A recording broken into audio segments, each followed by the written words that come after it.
This episode of the Y-Files is brought to you by Aura. Hey, it's me. Thanks for checking out this compilation. I wasn't sure if anyone was going to like these, but people seem to enjoy them, so that helps because we're off for 2 more weeks. And yes, Jen and I took a couple of days off. That explains the sunburn. I hadn't seen the sun in a couple of... Sorry about this. Hello? Hello. I'm waiting in the studio to do the compilation stuff, but you're not here. Yeah, I told you... No. Nobody likes a tardy human. I'm not tardy. I just didn't have time to set up the lights and the camera and all. No, it seems like you have enough time to make excuses. The point is... I just want to be included. Well, you're included now. I'll leave this whole conversation in the compilation. Really? Yes. Okay. Tell them about the new heckle kicks, the Y-File sneakers. We're not plugging merch now. But... No, that's not what this is for. Fine. Okay. But the sneakers are really cool. Okay, so the first episode is the Silurian Hypothesis. And this was video number 43. So Silurian Hypothesis questions whether there was an advanced civilization on Earth before us. And if there was, can we prove it? The lizard people episode. Yes. No, this one makes my dorsal fin tingle. Okay, enough of that. But quick warning, there's a sponsor ad first. Sorry about that. We have to pay the bills. But I try to make the sponsor ads fun and funny and content, so they're not, just some creator reading bullet points.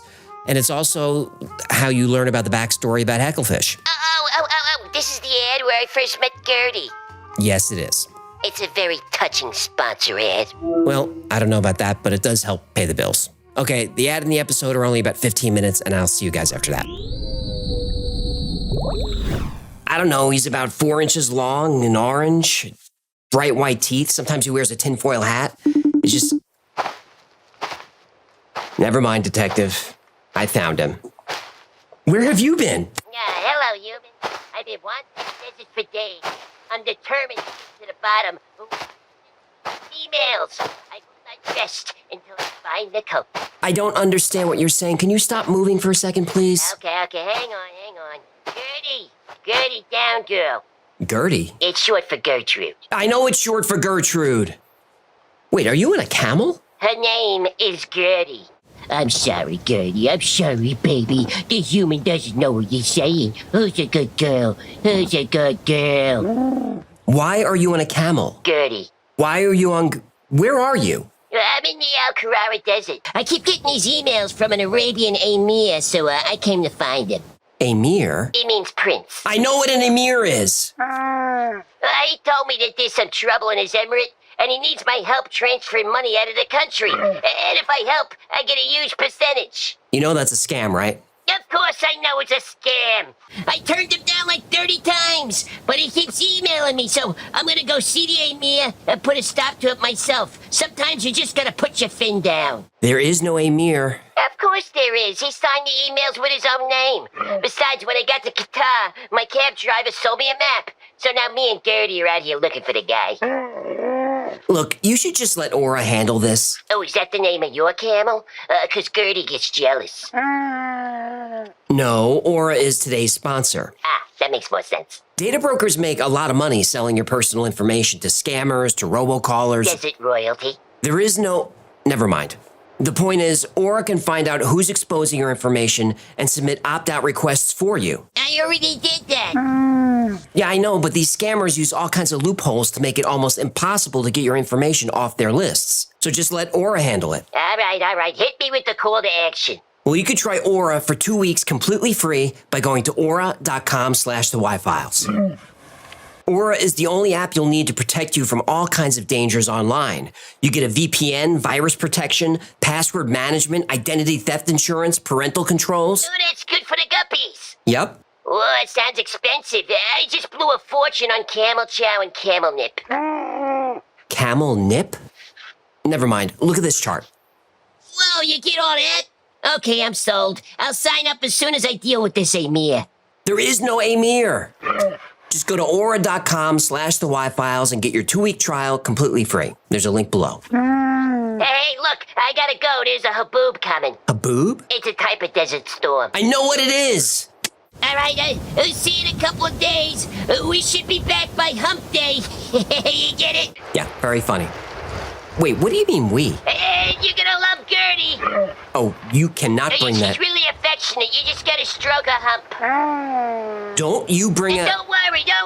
You get used to the smell. Oh, don't you dare bring a... 3 + 1 5 + 0 0. There are over 7 billion people living on the Earth right now. Tens of millions are born and die each year. Every single one of us leaves signs of our existence in the air, water, soil, even space. But these signs won't last forever. Our buildings will be gone in a few hundred years. Our stone monuments, plastic, styrofoam, Twinkies, even evidence of our inevitable nuclear destruction will eventually be gone. So how can we be sure that we were the first advanced civilization on Earth? Well, according to the Silurian Hypothesis, we can't. Let's find out why. Let's talk about the Silurian Hypothesis. What the hell is a Silurian? Well, they were intelligent humanoid reptilians who, in an episode of Doctor Who, were awakened by nuclear testing after 400 million years of hibernation. Lizard people? Yep, We're finally doing a lizard people episode. we are. Well, kinda. Humans are selfish. It's hard for us to imagine that in a very short time, we as individuals won't be here. And it's even harder to imagine a time where our civilization won't exist at all. But if we learned anything from archaeology, it's that every civilization has its time. Think about ancient Egypt. They lived 30 dynasties that spanned over 3,000 years. And if you were an Egyptian living during this time, generations of your family, going back as far as anyone can remember, walked in the shadow of the pyramids. They fished the Nile, they sailed the Mediterranean, mingled with other cultures. As far as you or anyone knew, your civilization had been there and would last forever. Then it was gone. The Mesopotamians before them, the Indus after them, Greeks, Nubians, the Persians, Romans, Incas, Aztecs. These were empires of millions of people, all lasting 1,000 years or more, but very little evidence of them remains. Now, all of these civilizations, including our own modern one, have only been here for a short time. Complex life has existed for hundreds of millions of years. Modern humans have only been here for about 100,000 years. Our entire history has taken place in the past 0.002% of life on Earth. So there's a whole lot of past in the past. And that's plenty of time for other intelligent species to evolve, thrive, and go extinct over and over again with different species. And if that happened, would we really know they were here? When Adam Frank and Gavin Schmidt wrote the Silurian Hypothesis, they addressed a lot of misconceptions about how we study the past. We're used to the idea that we learn of ancient societies by examining artifacts and excavated ruins. But this really only works if you're going back a few thousand years. And when you want to go back millions of years, it's more complicated. For example, the Earth is about 4.5 billion years old, and complex life appeared about 600 million years ago. Fine. But the oldest surface land ever discovered is the Negev Desert in Israel. It's about 1.8 million years old. That's it. Every other piece of exposed land we've ever found is newer than that. So, where'd all the land go? If ancient civilizations existed before humans, they could be very hard to detect. Because of the Earth's plate tectonics, today's mountains are yesterday's ocean floor. New land is formed every day as old lands are eroded into dust. That's why discovering fossils is a lot more difficult than people think. Very specific conditions need to be present for fossilization. The organism needs hard body parts like bones, teeth, and shells. The remains need to be quickly covered and protected from scavenging and erosion. You need high pressure for mineralization and low oxygen to prevent decomposition. This almost never happens. Dinosaurs roamed the Earth for about 180 million years. Trillions of individual animals lived and died, yet we only have a few thousand near-complete fossils. It's estimated that over 2.5 billion Tyrannosaurus rexes lived and died on the Earth, but fewer than 100 fossils have ever been found, and only one of them is complete. That means we've only discovered 0.0000004% of the species.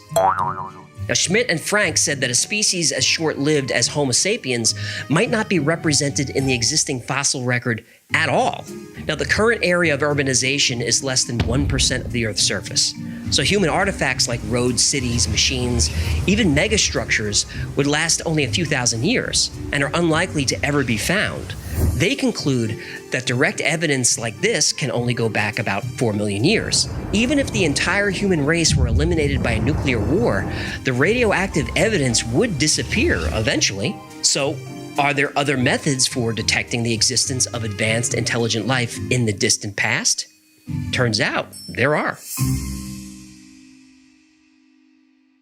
Civilization, at least as defined by the authors of the Silurian Hypothesis, is where industrialization occurs on a global scale, as ours does. Now, as we speak, industrialization is leaving clues of our existence that will be detectable by scientists 100 million years in the future.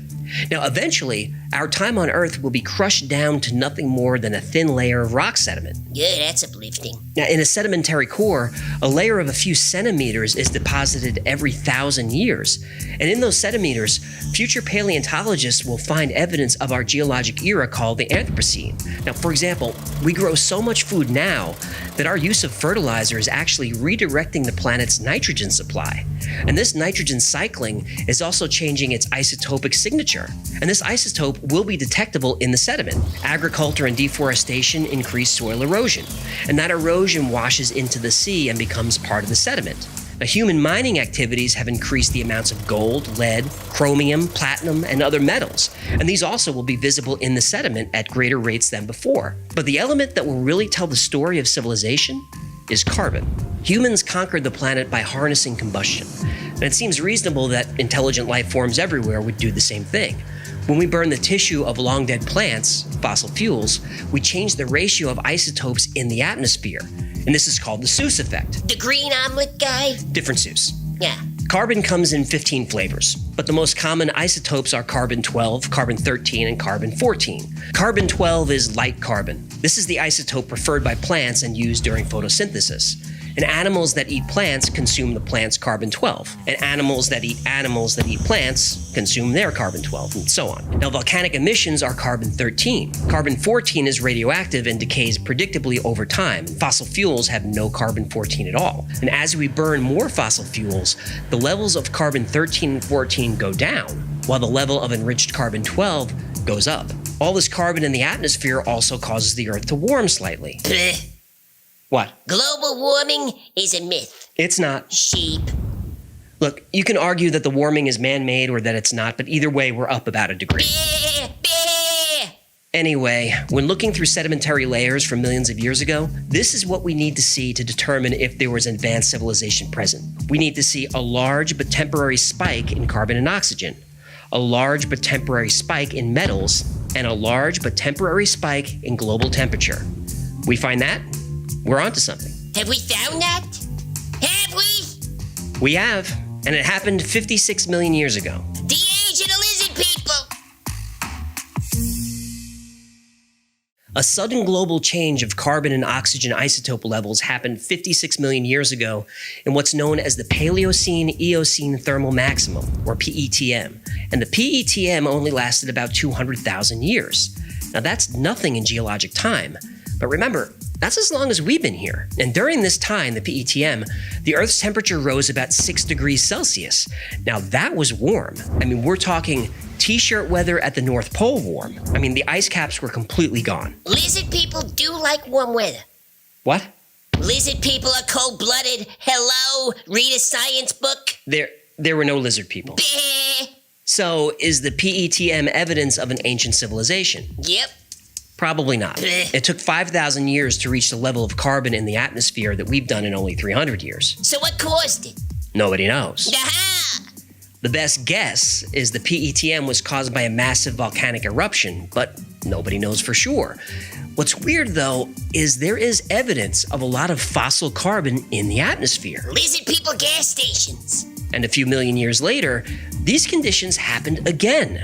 And this event is called the Eocene Layers of Mysterious Origin. Sounds like the name of a Harry Potter book. It does. And there were other massive events in the Cretaceous period that depleted the Earth's oceans of oxygen for thousands of years. Now, to be honest, most scientists believe that we are the first civilization, but they do admit that if an advanced species only existed for as long as we have, they would be really hard to detect. Even the authors of the Silurian Hypothesis admit if you're not specifically looking at the right time in history and for the right details, you'll probably miss it. But the Silurian Hypothesis does give us an interesting set of tools. Tools that might not help us find ancient civilizations on our planet, but could help us find them on other planets. The Drake equation is a well-known formula for estimating the number of extraterrestrial civilizations in our galaxy. It boils down to the number of stars that have planets, the number of planets that can support life, the fraction of those planets that develop life, and the fraction of those that can develop intelligent life. Now, this number fluctuates as new discoveries are made, but still, the number of civilizations out there could be anywhere from 150,000 to 1.5 billion. Even if it's just more than one, it would be so cool. So cool. What's interesting is, now that we had the Silurian Hypothesis, any planet that can develop intelligent life can maybe develop it again and again over millions or billions of years. And that was the original premise of Frankenschmidt's paper. They wondered not only about life on other planets in the galaxy, but about civilizations that may have existed right here in our solar system. At one time, Mars was much wetter and much warmer. So was Venus. One of Jupiter's moons, Europa, is covered by a saltwater ocean. And when we finally get core samples from these planets, we may realize that, though civilizations don't exist there right now, the distant past could tell a very different story. Now, the authors of the Silurian Hypothesis don't believe there were ancient civilizations on Earth before humans, and our civilization may be unique in the universe, but they do lay out an exciting possibility that there could be millions of civilizations out there, and now we have the tools to find them. All right, next up is episode 64, Operation High Jump. And this is the one that I think sort of launched the channel. Because before this, I had been averaging about maybe 1,500 views per video for almost 2 years. It was, if you watched my video last New Year's, it was very disappointing, very disheartening to work so hard and nobody was watching. But Operation High Jump, for some reason, got 50,000 views that first day, and I couldn't believe it. And from there, the channel just sort of steadily grew. Anyway, it's a fun episode, and I try to really put you in the cockpit of Admiral Byrd's plane as he flies into that hole into the South Pole. And I don't want to spoil too much in case you haven't seen it, but what he finds under there is pretty crazy, and it's become a bit of a legend. But is it true? 3 + 1 5 + 0 0. Operation High Jump commenced in August 1946. It was the largest, most heavily armed naval task force ever sent to Antarctica. Leading the mission was Admiral Richard E. Byrd, one of the most famous naval officers in history. The official purpose for the expedition was scientific research and military training. But that was just a cover story. Operation High Jump had other goals. One was to extend American sovereignty over Antarctica, something that was denied many times by the US government. Another was to locate and destroy a secret Nazi base and capture the Nazis' new secret weapon, the flying saucer. UFOs were seen all over the area, suspected to be Nazi test flights. Admiral Byrd was sent to find out. Did they find flying saucers? Oh, they found a lot more than that.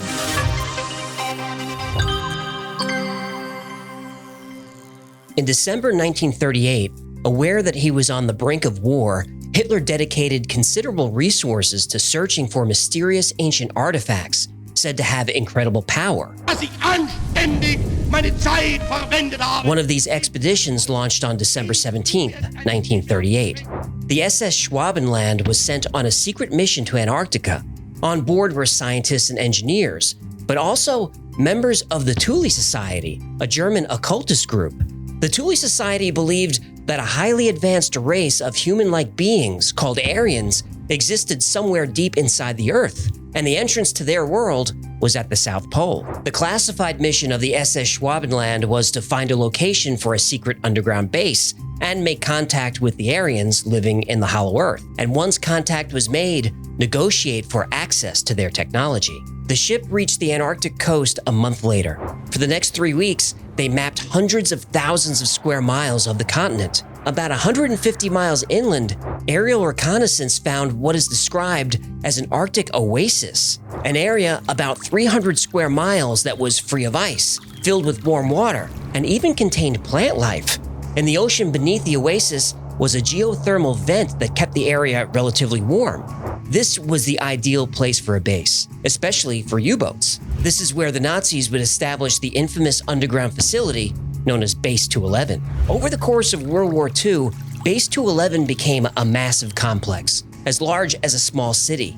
Initially, it was designed as an offensive structure, where U-boats and missiles could be deployed. But as the tide of war turned against the Axis powers, it became clear that the base would be an ideal way to escape. In the final months of the war, huge amounts of equipment, supplies, and personnel were transported to Antarctica. At the same time, thousands of Nazis escaped justice and were smuggled to South America, with most of them hiding in Argentina. One of the infamous German officers to disappear was Hans Kammler. Kammler was in charge of Hitler's secret weapons program. Kammler's engineers had created a prototype long-distance supply plane with a range of over 4,000 miles called the Ju-390. Only 2 of these were made. One of them belonged to Kammler. And as of April 1945, neither Kammler nor his plane have ever been found. And just a few months later, thousands of UFO sightings were reported all over South America. The American government feared that Kammler and his scientists had escaped to Antarctica, where they were continuing their work, operating out of a secret military base hidden deep underground. But these were just rumors. There was only one way to find out. Go to Antarctica.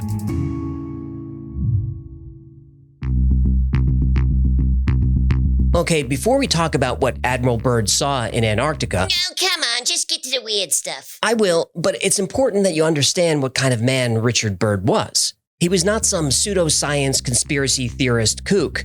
He was a legitimate badass. Here are the bullet points. Richard Byrd reached the rank of Rear Admiral by the age of 41, the youngest admiral in Navy history. Now that by itself is impressive. But how about this? He was a recipient of the Medal of Honor, the Navy Cross, the Flying Cross, and the Silver Life-Saving Medal. In all, he received 22 citations and commendations, including 9 for bravery and 2 for extraordinary heroism. He was, to this day, one of the most highly decorated officers in the history of the Navy. Now, his resume goes on, but I think you get the point. If Admiral Byrd says he wants to be the first man to fly over the North Pole, he does it. And if the United States sends a major expedition to the South Pole to conduct a top-secret mission, well, there's no more qualified person on the face of the Earth to lead it than Admiral Richard E. Byrd. Operation High Jump commenced in August 1946. The official purpose of the mission was to train personnel and test equipment in cold temperatures, to explore Arctic geology, study the weather, and develop techniques for establishing air bases in frigid climates. Admiral Byrd led a Navy task force of almost 5,000 men aboard 13 ships, including a brand new state-of-the-art aircraft carrier loaded with dozens of planes, bombers, and helicopters. This task force was armed to the teeth. There were 2 destroyers, tankers, supply ships, icebreakers, 2 heavily armed seaplanes, and an attack submarine, all fully stocked with the best weapons in the entire Navy. That's a lot of firepower for training exercises and studying the weather. Right? That mission was the cover story. No personnel training or equipment testing ever took place. No practice maneuvers, no military exercises, no scientific study of any kind was ever done. According to eyewitness testimony, declassified records, and Byrd's own journal, Operation High Jump had other purposes. One goal was to extend American sovereignty over the Antarctic continent, something that was denied many times publicly by the US government. Naturally. The other goal was to locate and destroy the secret Nazi military complex known as Base 211, and to capture any flying saucers they could. The Armada arrived on January 15th and immediately started building a base called Little America. But then the Operation High Jump story takes a turn. Originally meant to be a 6 to 8 month mission, after just 40 days, the base is evacuated and the task force withdraws. This massive, expensive, and important mission is suddenly terminated. So, what happened? And this is where Admiral Byrd, a legend in his own time, becomes a legend for all time.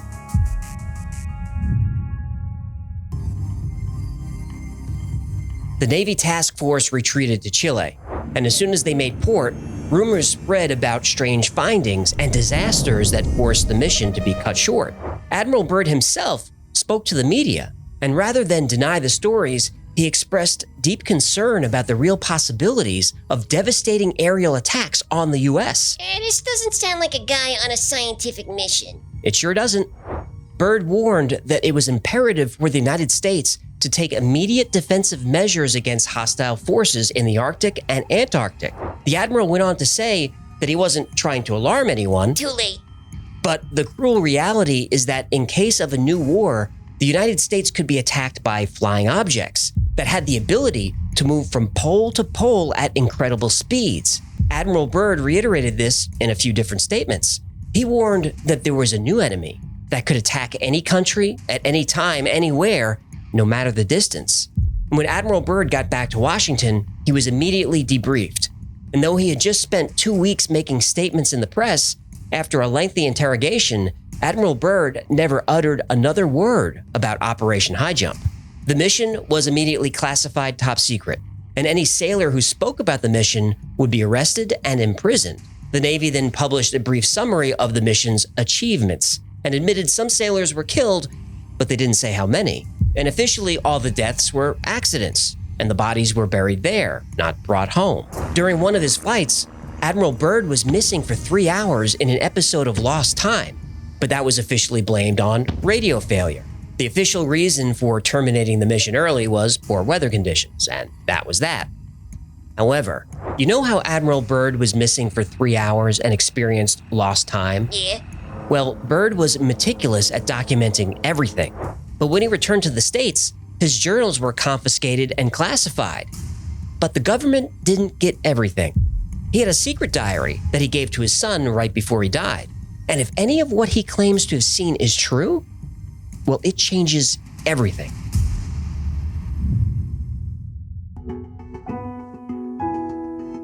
According to Admiral Byrd's diary, he fuels up for a flight early in the morning. The weather is clear, and mechanically, the plane checks out.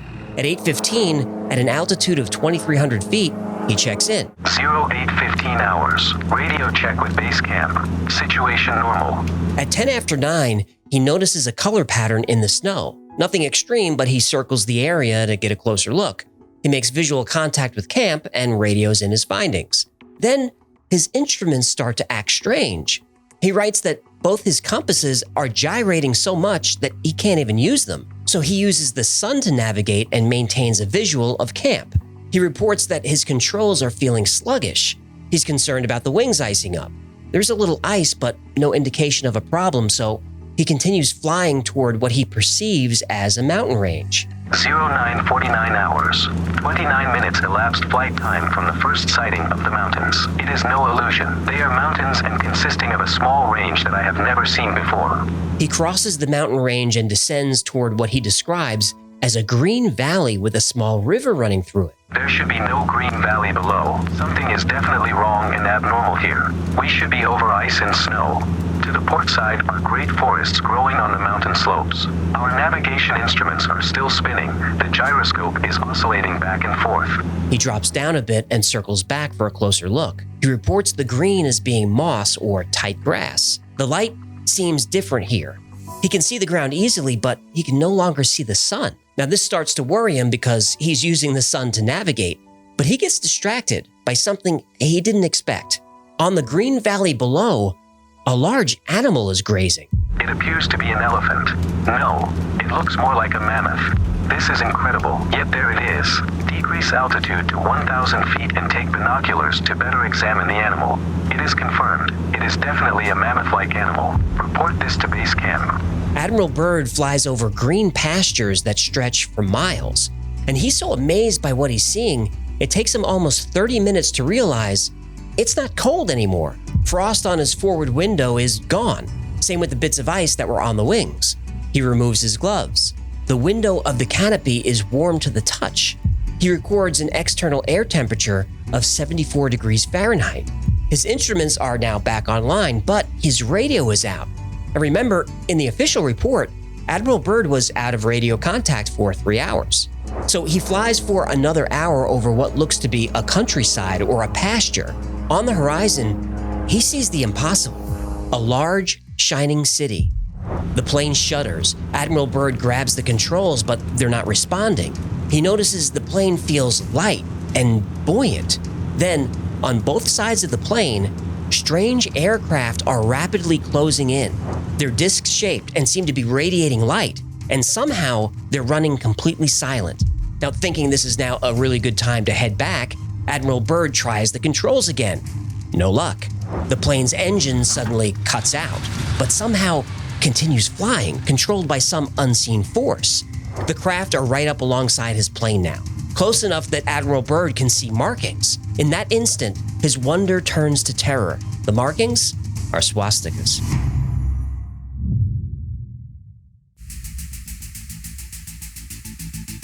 According to documents leaked in 1991, things back at Camp Little America take a strange turn. Just 2 days after arriving, bright lights were seen on the horizon.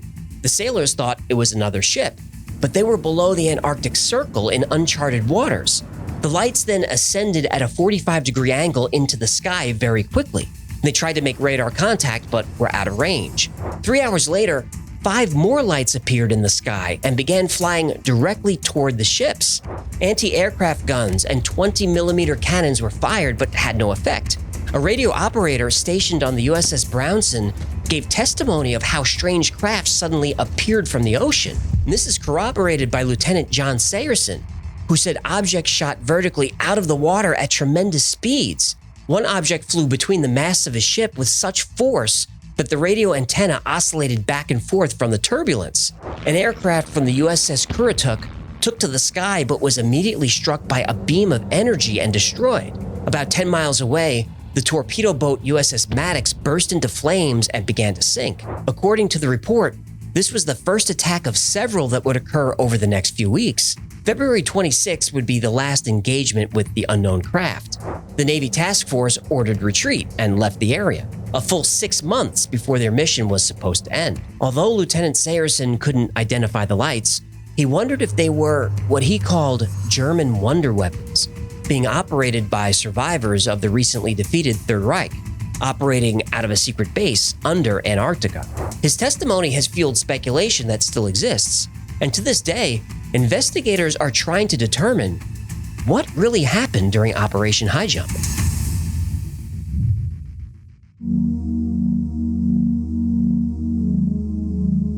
Admiral Byrd's radio, which hadn't been working for at least an hour, suddenly comes back to life.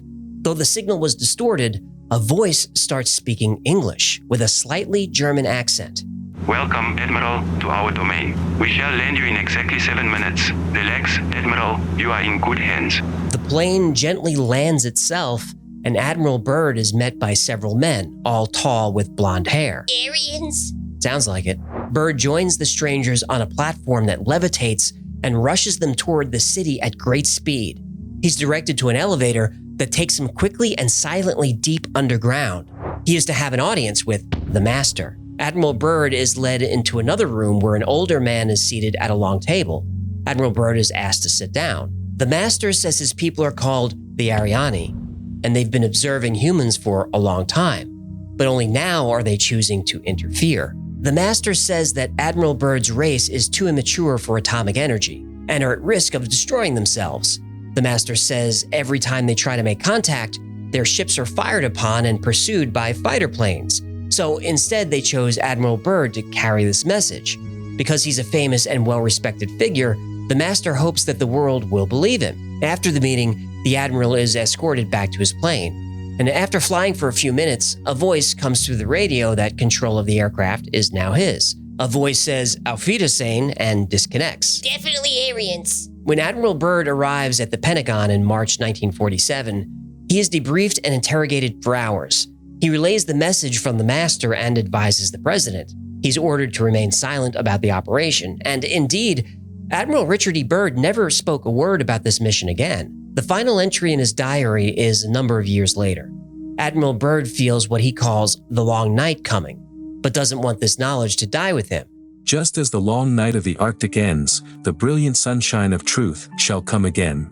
And those who are of darkness shall fall in its light, for I have seen that land beyond the pole, that center of the great unknown. Admiral Richard E. Byrd, United States Navy, 24th of December, 1956. And Admiral Byrd passed away 3 months later. This secret diary was found by his son, Richard Byrd Jr., and subsequently released, as was his father's wish. And 18 months after that, the Antarctic Treaty was signed, forbidding anyone from going to Antarctica without special permission from one of 12 signatory governments. And even with special permission, you may only go in a few small designated areas. Antarctica is bigger than Europe, bigger than Australia, bigger than the entire United States. Yet all that land is off limits. Why? Was there a secret Nazi base? Is there a civilization living underground? The UFOs described by the sailors in 1947 behave an awful lot like UFOs we're seeing right now. Since we can't go to their world, they could be trying to come to us, with the same warning they gave Admiral Byrd. So maybe instead of trying to destroy these craft and destroy each other, we might want to listen to what they have to say. And who knows? The entire fate of the world may depend on it.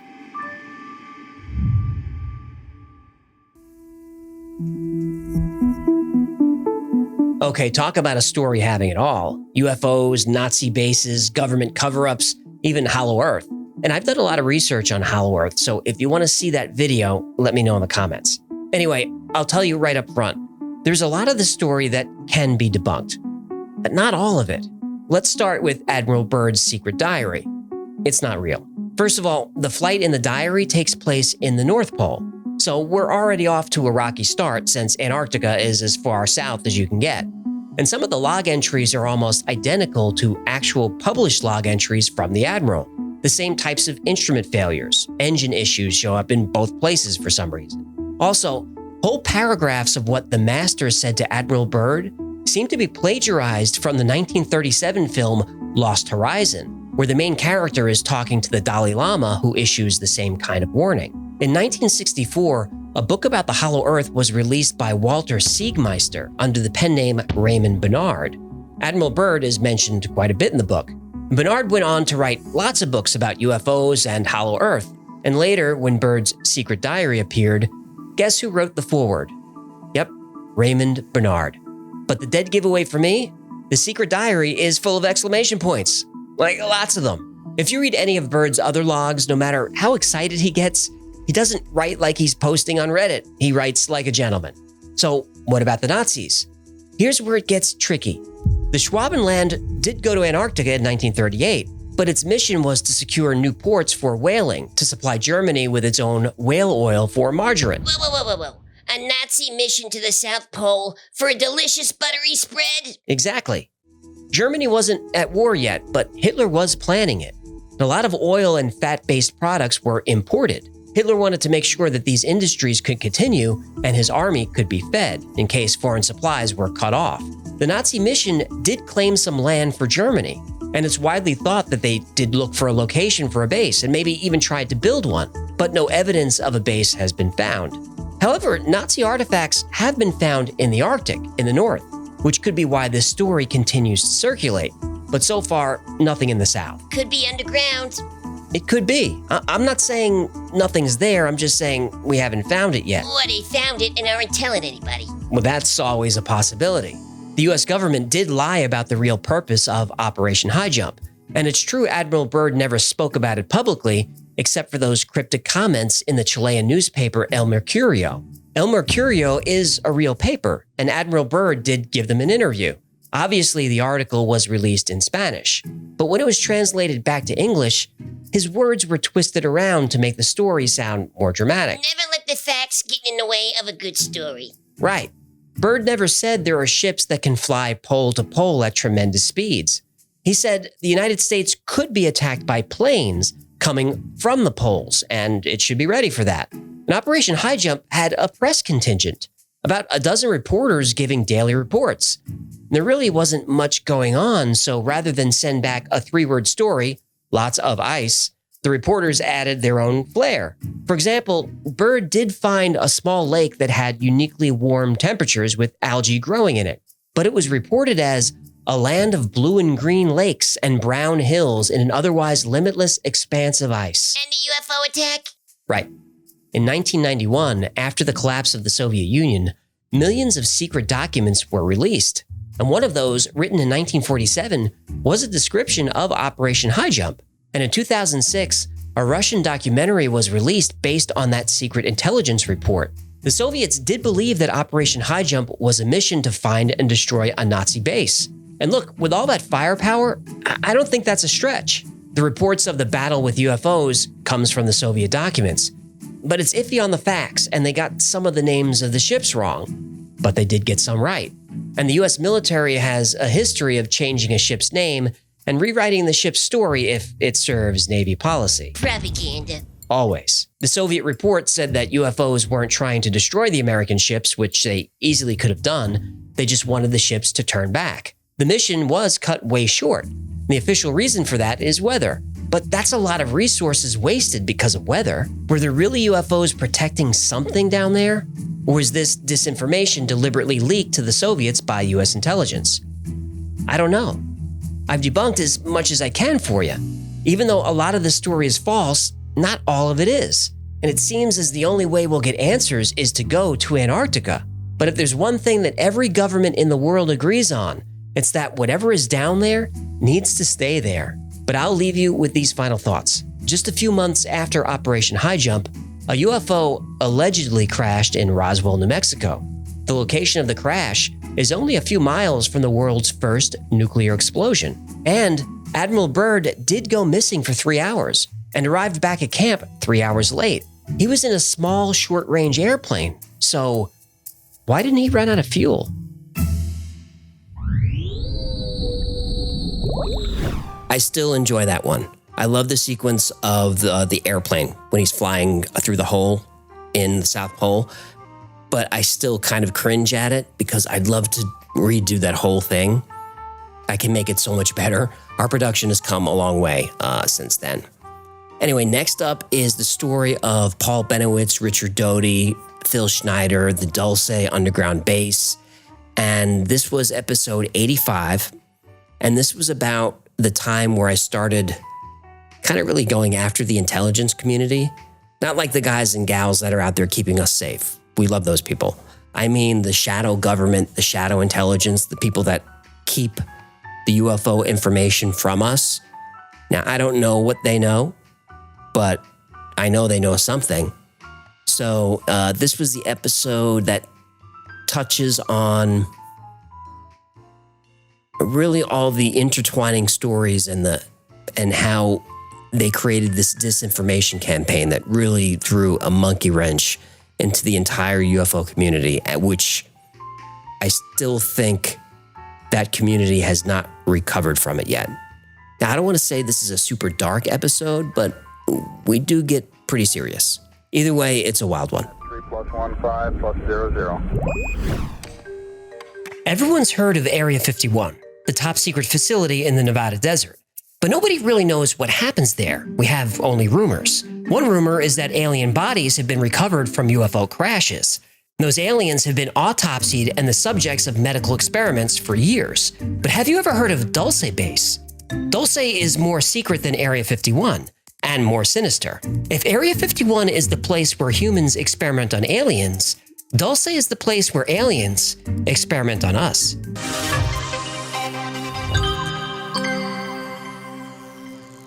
Dulce is a town in New Mexico near the Colorado border on the Jicarilla Apache Reservation. Though the town is small, with fewer than 3,000 people, the area has the largest number of UFO sightings per capita in the world. The stories of strange lights and objects in the sky go back as far as the first people to inhabit the area thousands of years ago. Newer stories claim there's an underground base within the Archuleta Mesa near Dulce. Though there's never been hard evidence of this base, there are quite a few people who've come forward over the years that indicate something is happening in the area. There are witnesses who claim to have worked on the construction of the base, worked at the base, and some who've seen it from the air. There are even people who have claimed to have seen the base from the inside after being taken there against their will. In 1975, a rancher in Dulce called the police in a panic. One of his cattle had been killed. At first, he thought it was a predator, but predators don't do this. Officer Gabe Valdez responded to the call. He couldn't believe what he found. The cow was drained of all its blood and had undergone a procedure where many of its organs were surgically removed. And around the cow's carcass were tracks in the soil that looked like they came from the feet of a tripod. Next to each of the tracks, the ground was scorched, indicating there was an aircraft that could take off and land vertically. In the tracks, there was a yellow oily substance that couldn't be identified by any lab. It seemed as if the tripods, whatever they were, followed the cow for about 600 feet. Valdez was able to see where the cow had struggled before this happened. Valdez knew this was a little outside of his lane, so he contacted Dr. Howard Burgess of Sandia National Labs. Dr. Burgess arrived 72 hours later to assist. Though 3 days had passed, the cow wasn't decomposing, and predators and scavengers wouldn't go near it. And at some point during those 3 days, one of the cow's ears was removed. Over the following months, 17 animals would be killed this way. All were missing their lymph nodes, all were missing multiple organs, and all taken surgically. All the animals were drained of blood, and the little blood that remained wouldn't clot, not even after several days. Soon, investigators started to become sick. 7 people who visited the ranch complained about headaches and nausea. This gave Dr. Burgess the idea to test radiation levels in the area, and radiation was twice what it should be. And during this time, investigators working at night saw orange lights moving silently in the sky. Investigators working during the day saw black helicopters circling overhead. Valdez wondered if this was more than a local phenomenon. He looked for cases of animal mutilation in the surrounding areas, and over the course of a few years, an estimated 8,000 animal mutilations were reported. Now, I was able to find the official FBI report on this, which I'll link below. And despite everything I've told you about the condition of these animals, the FBI said, quote, "It was consistent with predator action, and there is no federal interest in continuing an investigation." The only predator that can do this is the predator. What predator is that? Oh, you know, from the movies, with the face like a scungeel. Funny you bring that up. Where was that predator from? Another planet? Well, Oh, if it bleeds, we can kill it!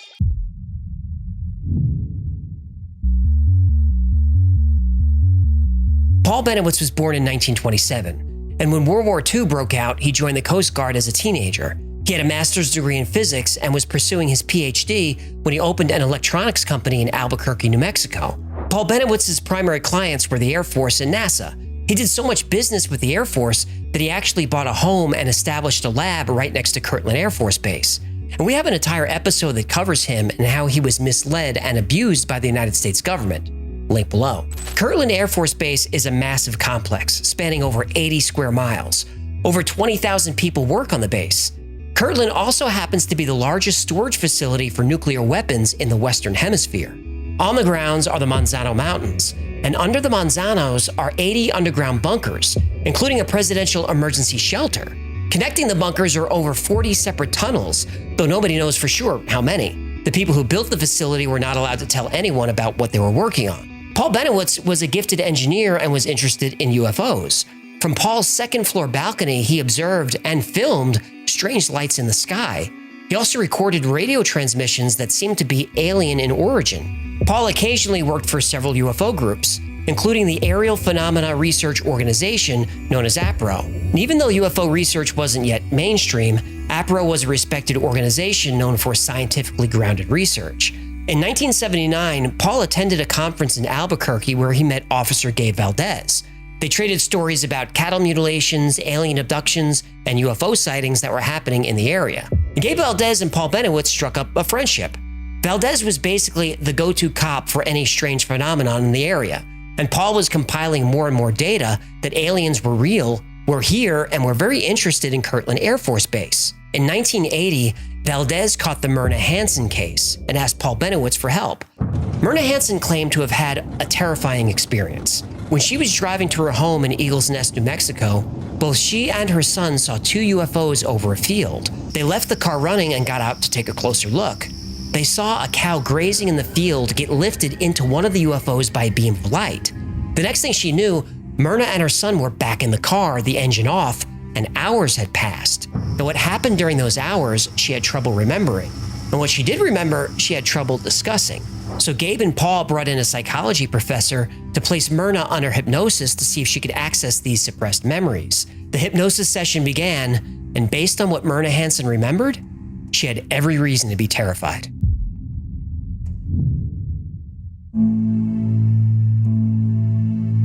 Myrna Hansen remembered that as she was driving and saw very bright lights in the sky, she and her son got out of the car to see what they were. The lights were coming from a floating craft and were affecting a herd of cattle. One cow seemed to be struggling and panicking as it was levitated up into one of the objects. Then she remembered that she was abducted and given a thorough and very violating physical examination. And though her abductors never spoke, she recalls hearing them in her mind. They said she was taken by accident, but now that she was here, they had no choice but to continue with the procedure.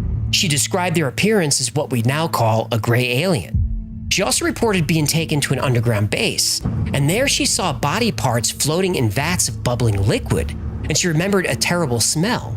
The alien abduction stories are unfortunately fairly common now, but in 1980, this was very unusual. Then Myrna remembered something really disturbing, something that could be confirmed. She said a device was surgically implanted into her body, and she believed this was so the aliens could track her and control her mind. Now, this could be checked. Myrna was taken to the nearby Lovelace Medical Center and x-rayed. At the base of her skull, right where she said it would be, was the implant. Myrna also had a very faint scar on the back of her neck. Now, to be fair, the doctors thought it was a natural growth, though they didn't know what kind. The doctors might not have been convinced, but Myrna Hansen, Gabe Valdez, and Paul Benowitz were. There was an alien presence focused on the Kirtland Air Force Base and on the town of Dulce not far away. Now remember, Paul Benowitz was reporting everything he saw to the Air Force. Richard Doty, an agent working for the Air Force Office of Special Investigation, or OSI, was assigned to Paul's case. And Doty and Paul spent so much time together that they became personal friends. Paul showed Richard Doty sketches that Myrna Hansen made of what she saw while she was abducted. She drew hallways, elevators, rooms, and laboratories.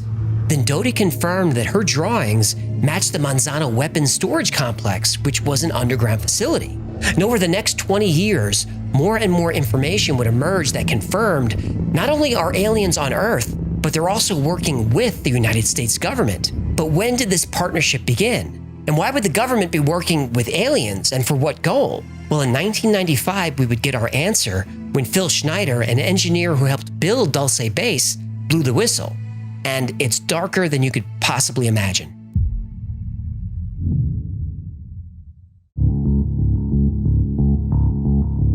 In 2021, the Pentagon budget was $750 billion. And since 1996, the American military has received $8.5 trillion in taxpayer dollars and never has had to account for any of it. In 2016, an investigation discovered that the Pentagon was covering up $125 billion in so-called wasted dollars.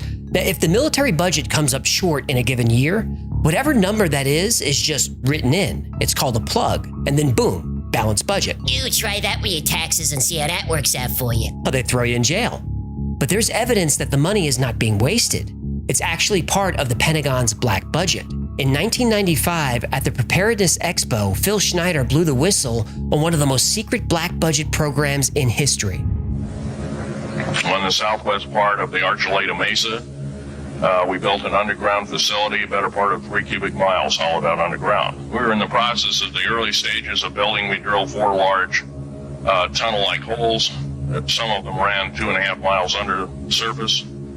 The equipment kept coming up broken. So we wanted to go down and we wanted to send somebody down there, a human observer, or human observers in this case, to find out what was going on. In 1979, Schneider was working for Morrison Knudsen on a geology team, digging exploratory shafts for a new underground base in Dulce. And though working with heavy-duty equipment, the drills kept breaking. Once a drill punched through, Phil described black, sooty air billowing up through the opening, and the air smelled like rotten garbage. Phil put on a protective suit and headed down the lift to investigate. And on the way, walking through camp, he noticed there were an awful lot of armed troops. When I saw Green Beret and Black Beret people encamped inside of our geologist camp, I knew something was up. When Phil reached the bottom, he was face to face with a 7-foot-tall gray alien. He said its stench was worse than anything he'd ever smelled before. Then another alien appeared. Phil panicked, grabbed his pistol, and started firing. And he managed to kill one of the aliens, but the others started firing back. Phil was hit with what he called a plasma weapon and lost 2 fingers and part of his left hand. And this plasma weapon also gave him cancer. Never bring a gun to a plasma fight. That's good advice. Now, Phil thought he was dead when suddenly a Green Beret who had followed him down grabbed him and put him on the lift. Now, Phil made it, but nobody else did. 66 men lost their lives in what was called the Battle of Dulce Base. The American military had accidentally drilled into an alien base that had been there for 400 or 500 years. So now the military had a choice to make: go to war with the aliens or cooperate with them. Now, winning a war against entities with such advanced technology wasn't possible, so a deal was struck. Aliens would give advanced technology to humans. Now, what did the humans have to get to the aliens? Well, humans would have to give the aliens other humans. Our United States government lied, did not tell us anything about the alien threat. There's a war underneath there, and I'm talking dead serious. Phil Schneider was an outspoken advocate for government transparency about the alien presence on Earth. He became well known on the UFO lecture circuit, giving talks about his time working on top secret government projects. He's most known for his talk at the 1995 Preparedness Expo, where he revealed all kinds of information. As of 1995, there were 131 active secret underground bases in the United States and 1,477 around the world. All the bases in the United States are connected by magnetic levitation trains that can reach speeds of Mach 2. Phil said that there are 7 benevolent alien species currently living on Earth, and 4 evil species. He said that the US government signed 4 treaties with the aliens in 1944, in 1954, 1962, and the last one in 1979 after the Dulce Battle. The treaty signed in 1954, called the Greada Treaty, was signed between the US government and a species of gray aliens. And the treaty says aliens would be allowed to abduct and experiment on humans as long as the US government, specifically the committee known as Majestic 12, was informed and provided a list of abductees. The government sure does like making lists of people, huh? It sure does. Why are there so many abductions? Don't aliens know how boring humans are? Well, according to Phil Schneider, at least 9 races of aliens view humans as a food source. It's a cookbook. It's a cookbook!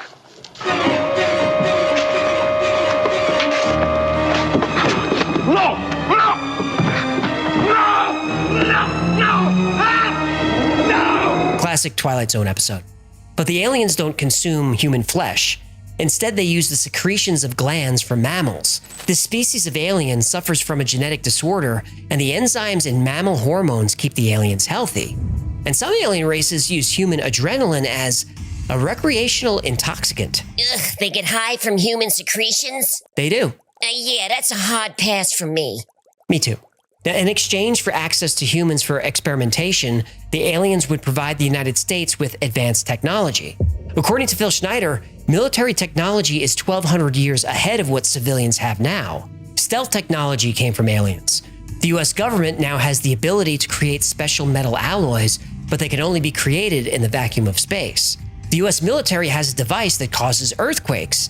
The 1989 San Francisco earthquake and the 1995 Kobe earthquake were weapons tests. Seiko to score, and he fails to get Dave Parker at second base, so the Oakland A's take. I'll tell you what, we're having an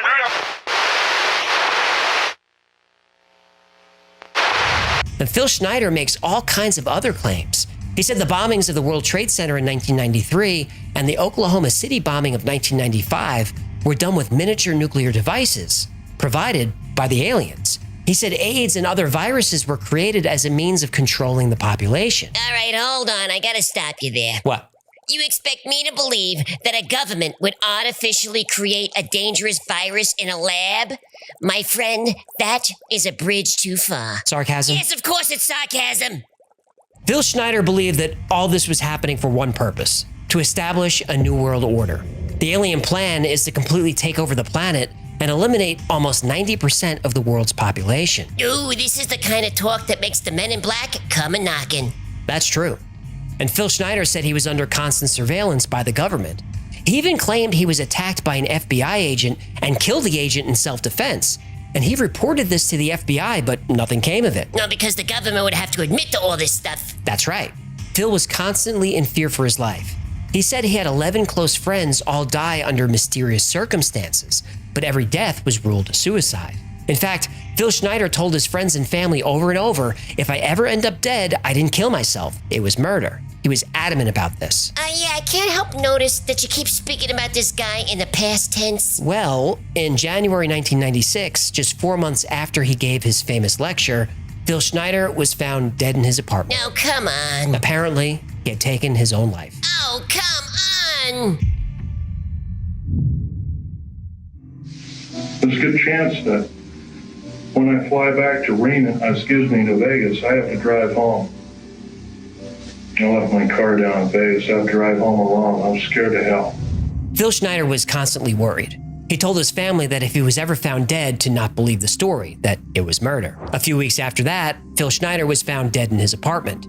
At first, his death was ruled unknown, even though he had a medical tube wrapped around his neck. And a lot of details about his death don't add up. First, there was no note. Also, he had enough pills on hand to die painlessly. He also had a gun. The medical tube was wrapped around his throat 3 times and then tied in a knot under his chin. Now, strangling yourself this way seems difficult, especially in Phil's case. He was missing half of his left hand. His shoulders had limited motion. He had brittle bone syndrome from cancer and spent a lot of time in a wheelchair. He was a weak and frail man. The medical examiner, for some reason, refused to visit the scene, though he was legally required to. He did take blood and urine samples, but refused to test them because he said it was a waste of time. And when Phil's family inquired about those samples, they were told they were sent to an independent lab and were now missing. When Phil's ex-wife Cynthia went to collect his belongings, everything was gone. Recordings of Phil's lectures, photographs, research, even physical evidence from Dulce Base. It was all missing. And then something very strange happened. An obituary appeared in the local paper saying Phil died of a stroke. Phil's family didn't write that obituary. So who did? Any senator, House of Representative, person, President of the United States, Vice President, any cabinet member lying to the American public is a traitor and should be dealt with in an appropriate fashion. Phil Schneider wasn't the only person who claimed to know about Dulce Base. Thomas Castello was a military photographer with top secret clearance, and he specialized in photographing sensitive projects.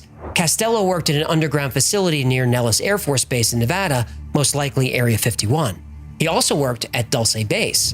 In 1987, Castello turned whistleblower, and before he left Dulce Base, he stole a set of documents that were eventually called the Dulce Papers. He also stole 30 black and white photos as well as videotape. There are several things you should know about. I took an oath under penalty of death that no matter what I saw or heard, I would never divulge the information. At the Dulce Base, treason is anything that mentions the details of daily operations at this facility when outside the confinement of this base. When I first arrived, the story they told us was that this is a tri-biotransfer facility with advanced technology doing advanced, adventurous methodology for medical and mental gains, which is a fancy way of saying they do really risky things with human life just to see what would happen. This is the most famous Castello photograph, humans in pods. What the hell's going on here? Well, you know how aliens harvest human hormones for various purposes? I'm trying to forget it, but yeah. Well, these are cloning vats. Much easier to use humans as a food source when you could just grow them in a tube. And Castello was the first person to show us the different floors of Dulce Base and what they were used for. Level 1 is security and communications. Level 2 is human staff and housing. Wait a minute. If there's a floor labeled human staff, then that means... There is housing for non-human staff. No! Level 3 is executive offices and labs. Level 4 is mind control experiments. Level 5 is alien housing. Level 6 is genetic experiments and the zoo. What, the zoo? Oh yeah. When genetic splicing between humans and aliens was successful, they would often put the hybrid creature on display. No, boy. And level 7 is cryogenics and cold storage. Yeah? This story, this is a lot. Oh, have you had too much? Oh, wait, there's more? Oh, much more.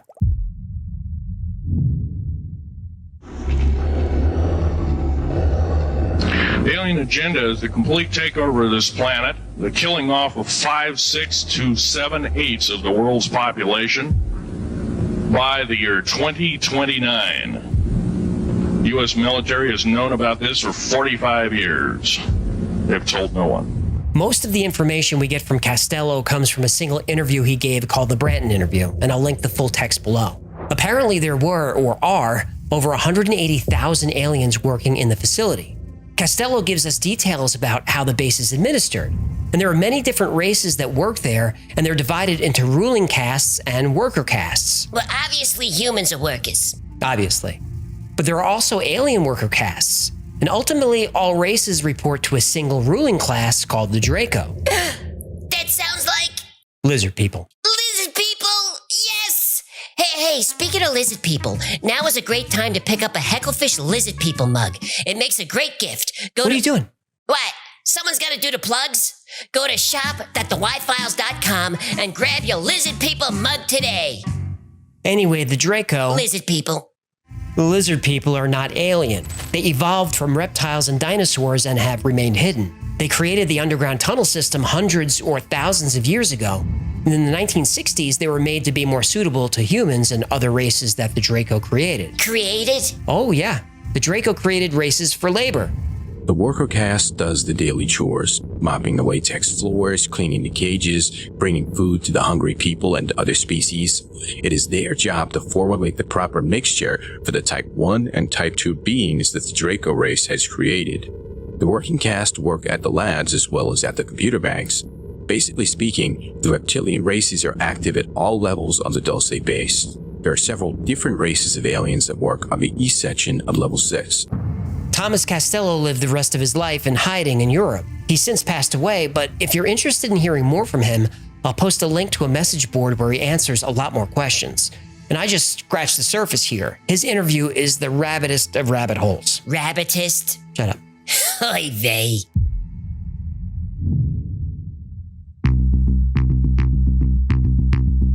John Lear might have had a more interesting life than his father, William Lear, who invented the Lear jet. John Lear was a pilot who broke 17 world records in many types of aircraft.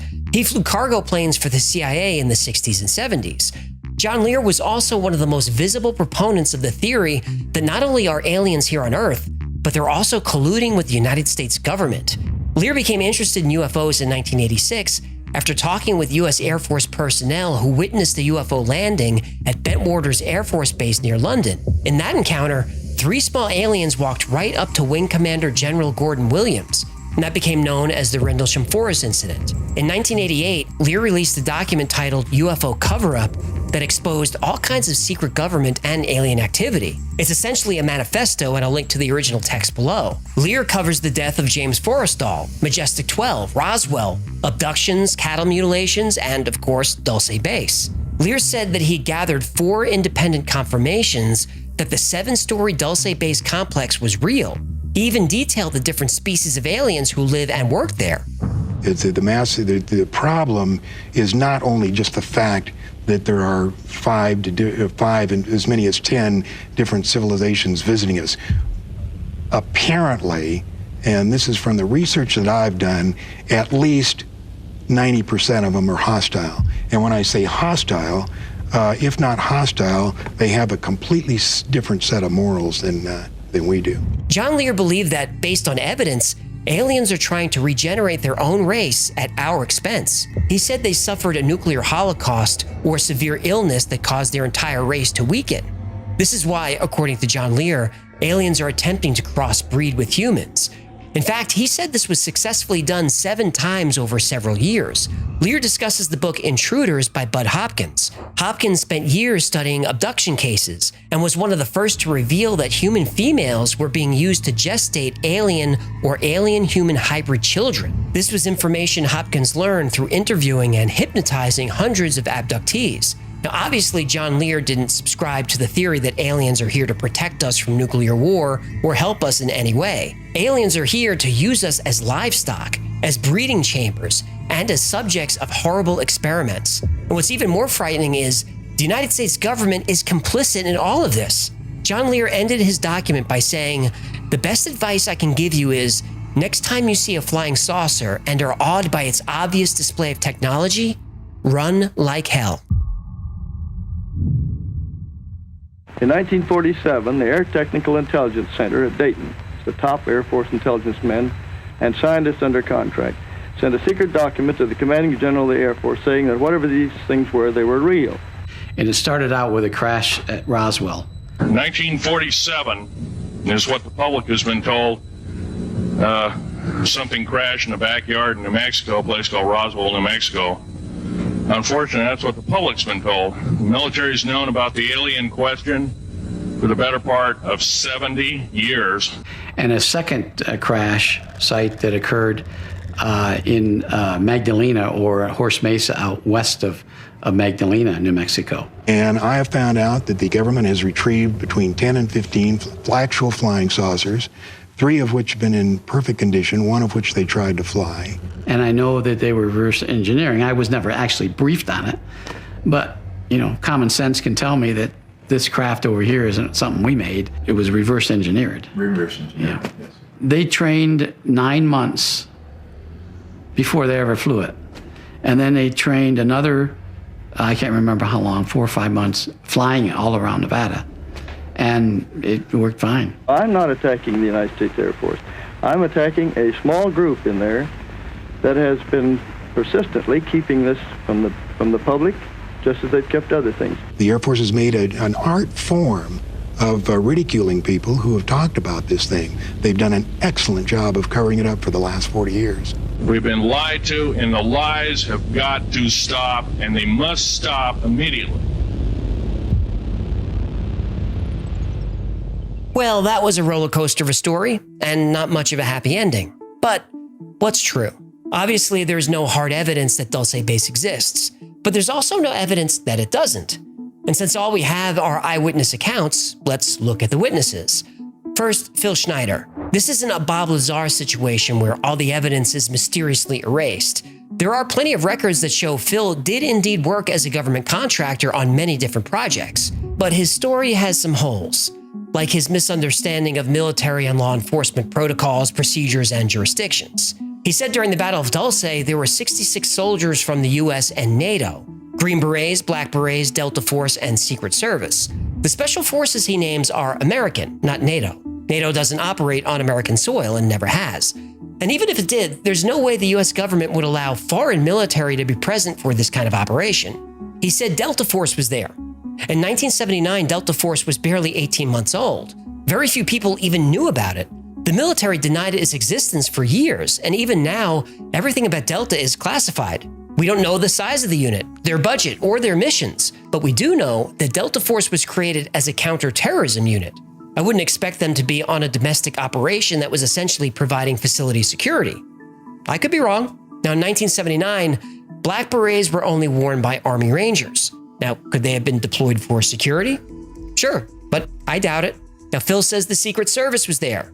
They weren't. The Secret Service is a law enforcement agency that investigates crimes. Yes, they provide personal protection to high-ranking political officials, but that's a small part of what they do. Phil said he lost his hand in the battle with aliens. Maybe, but his roommate from college said he lost it when he was a young man working as an electrical lineman putting up power lines. Now, Phil Schneider said his father, Oscar Schneider, was a Nazi U-boat captain who was captured and then fought for the Americans in World War II. Phil's father was actually born in San Francisco in 1906. Phil's grandparents were born here too, in Portland. We have documentation that Oscar Schneider was in the United States until 1930, and then he was in the U.S. Navy Medical Corps from 1931 to 1946, and retired with the rank of captain. He never commanded submarines for Hitler or for the United States. He was a medical doctor who specialized in shipboard safety techniques. Now, Phil shows this picture in his lectures. I have a picture of one of the aliens been working for the United States Pentagon for the last 58 years. His name is Val Valiant Thor. He's right here. If you remember our video on Valiant Thor, you know that Val was most likely a fictional character created by Frank Stranges for his book Stranger at the Pentagon, which was a ripoff of The Day the Earth Stood Still. The photo Phil uses is supposedly his father in the ready room of the USS Eldridge because his father was part of the Philadelphia experiment. Because of course he was. But there's no room that large on a Cannon-class destroyer. Also, the Philadelphia experiment happened in the 40s. The lights in this picture wouldn't be used until the 1960s. And there are lots more holes in the story. And Phil Schneider had a documented history of mental illness. Now, his story sounds like paranoid delusions. He says 28% of the US GDP is used for black ops. 28% is very specific. Why not 25 or 30? How does he even know that number? The people who work in black ops don't know the Pentagon's budget. Nobody does, but somehow Phil knows? People with delusions often create rich worlds full of specific details. Now, Phil Schneider very well could have been telling the truth. I just don't think so. I think he suffered a psychotic break in dealing with his cancer diagnosis and latched onto the Dulce Base story as a way to take control of his life and as a way to attain some notoriety. That all said, his death was weird. If you trace back the history of the Dulce Base story, you always end up with a person named James Bishop, whose real name was allegedly Tal Levesque. Now, the book Saucers, Spooks, and Kooks, UFO Disinformation in the Age of Aquarius, written by Adam Gorightly, identifies Levesque as the chief architect of the Dulce Base story. In the 70s, Levesque published a newsletter called Hollow Earth Hassle, which was about creatures living inside the Earth. And those stories were based on a story called The Shaver Mystery, which appeared in science fiction pulp magazines in 1947. And the story took off after Paul Bennewitz claimed he discovered alien transmissions coming from Dulce Base.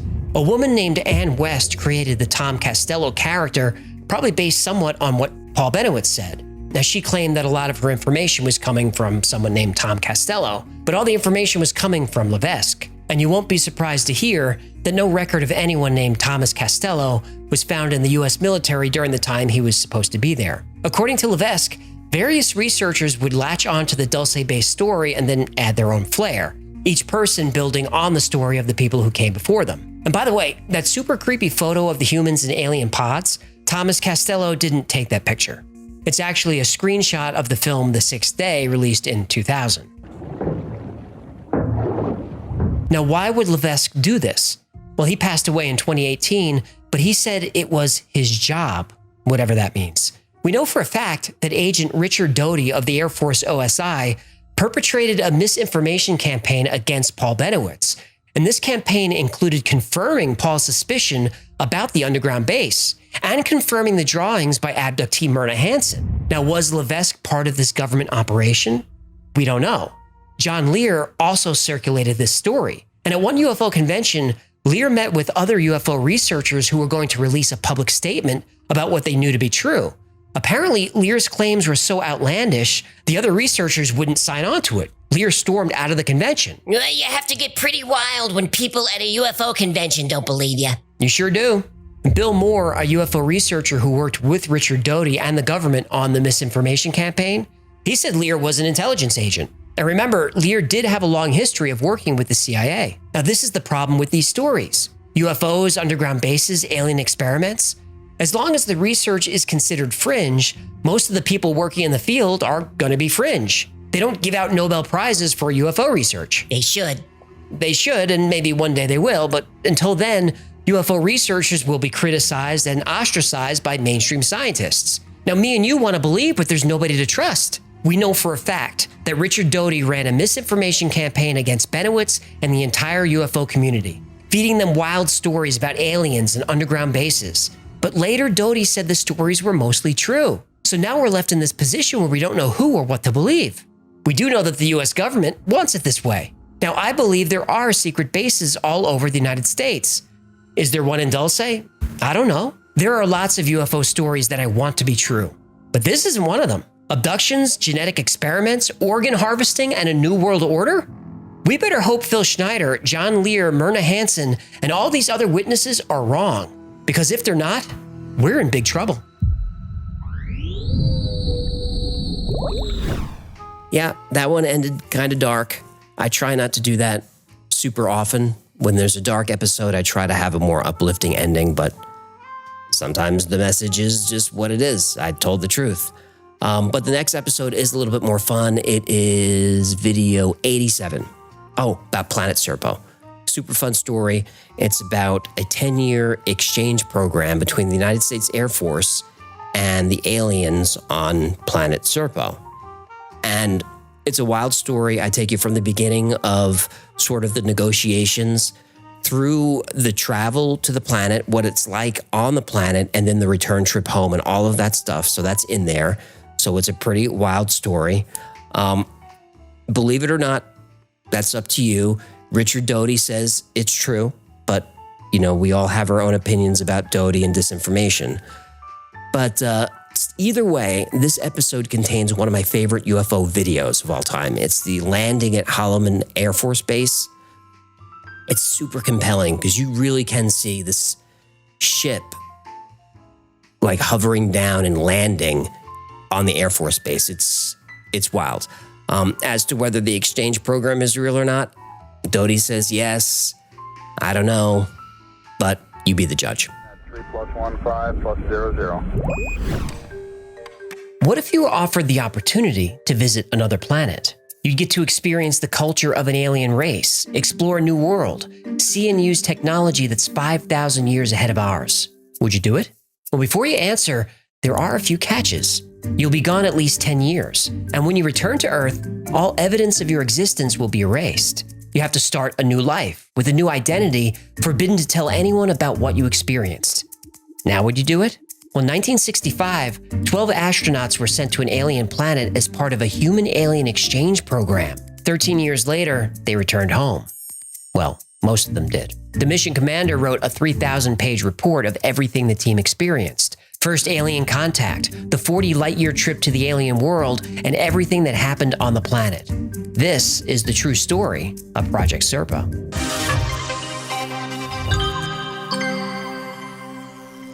When Colonel McKeever of the United States Air Force arrived at Fort Leavenworth, he was excited, but he didn't have much information. All he knew is that he was selected from hundreds of candidates to command the most important space mission in the history of the human race. That's quite a description. Naturally, he asked for details about the mission, but was told he would be briefed during training. McKeever did know the mission was going to be long, 10 years, plus almost a year for training and another year in quarantine at the end of the mission. So 12 years away from home. It was 1965, so he wouldn't be back until the late 70s. Now, for most people, this would be difficult, but McKeever had no relatives, no wife, no kids, and very few friends. His life was the Air Force. As far as he was concerned, he could leave for 12 years or 20. It was all the same to him. And that was a good thing because another condition of the mission is that he was to be sheep-dipped. Sheep-dipped? Well, sheep-dipped is an intelligence term used to describe identities that are made to disappear. All records, military, civilian, school records, Social Security, DMV, IRS, it's like you never existed. No, I wouldn't mind disappearing from the IRS. I understand that. Taxes are theft! Colonel McKeever parked his car and was met by a young military police officer. After exchanging salutes, they walked in silence to an office building at the edge of the base.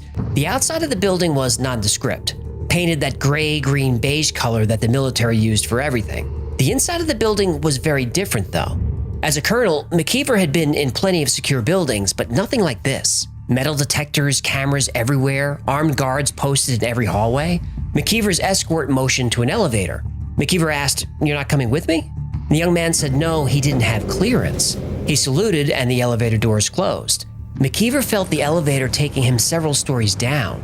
He noticed there were no buttons in the elevator, no indication of the number of floors. The elevator doors opened, and another young man was waiting. McKeever noticed his badge said Air Force Office of Special Investigations. As far as Colonel McKeever knew, OSI was a law enforcement agency. He had no idea what they would be doing here, but he knew not to ask. McKeever entered the briefing room, which looked like a classroom. There were 11 people seated. He saw 2 Army uniforms, 2 Navy, and the rest were Air Force. At the front of the room was another Air Force colonel that McKeever didn't recognize, who told him to take a seat. The other colonel said to the group, "What I'm about to show you is classified beyond top secret. There are fewer than 60 people in the world who know this information. If you repeat what you learn here today, you'll be charged with treason. Understood?" The group nodded slowly, clearly aware of the weight of the situation. The colonel pulled down a screen and called to someone to get the lights. On the screen, a black and white film began to play. The first few seconds were the typical warnings about unauthorized viewing and other disclaimers that Colonel McKeever had seen 1,000 times. The footage showed what appeared to be the desert at night, though it was hard to tell. The footage seemed to be 20 years old. Then a title came on the screen that McKeever didn't expect. It read, Roswell, New Mexico, 1947, First Contact.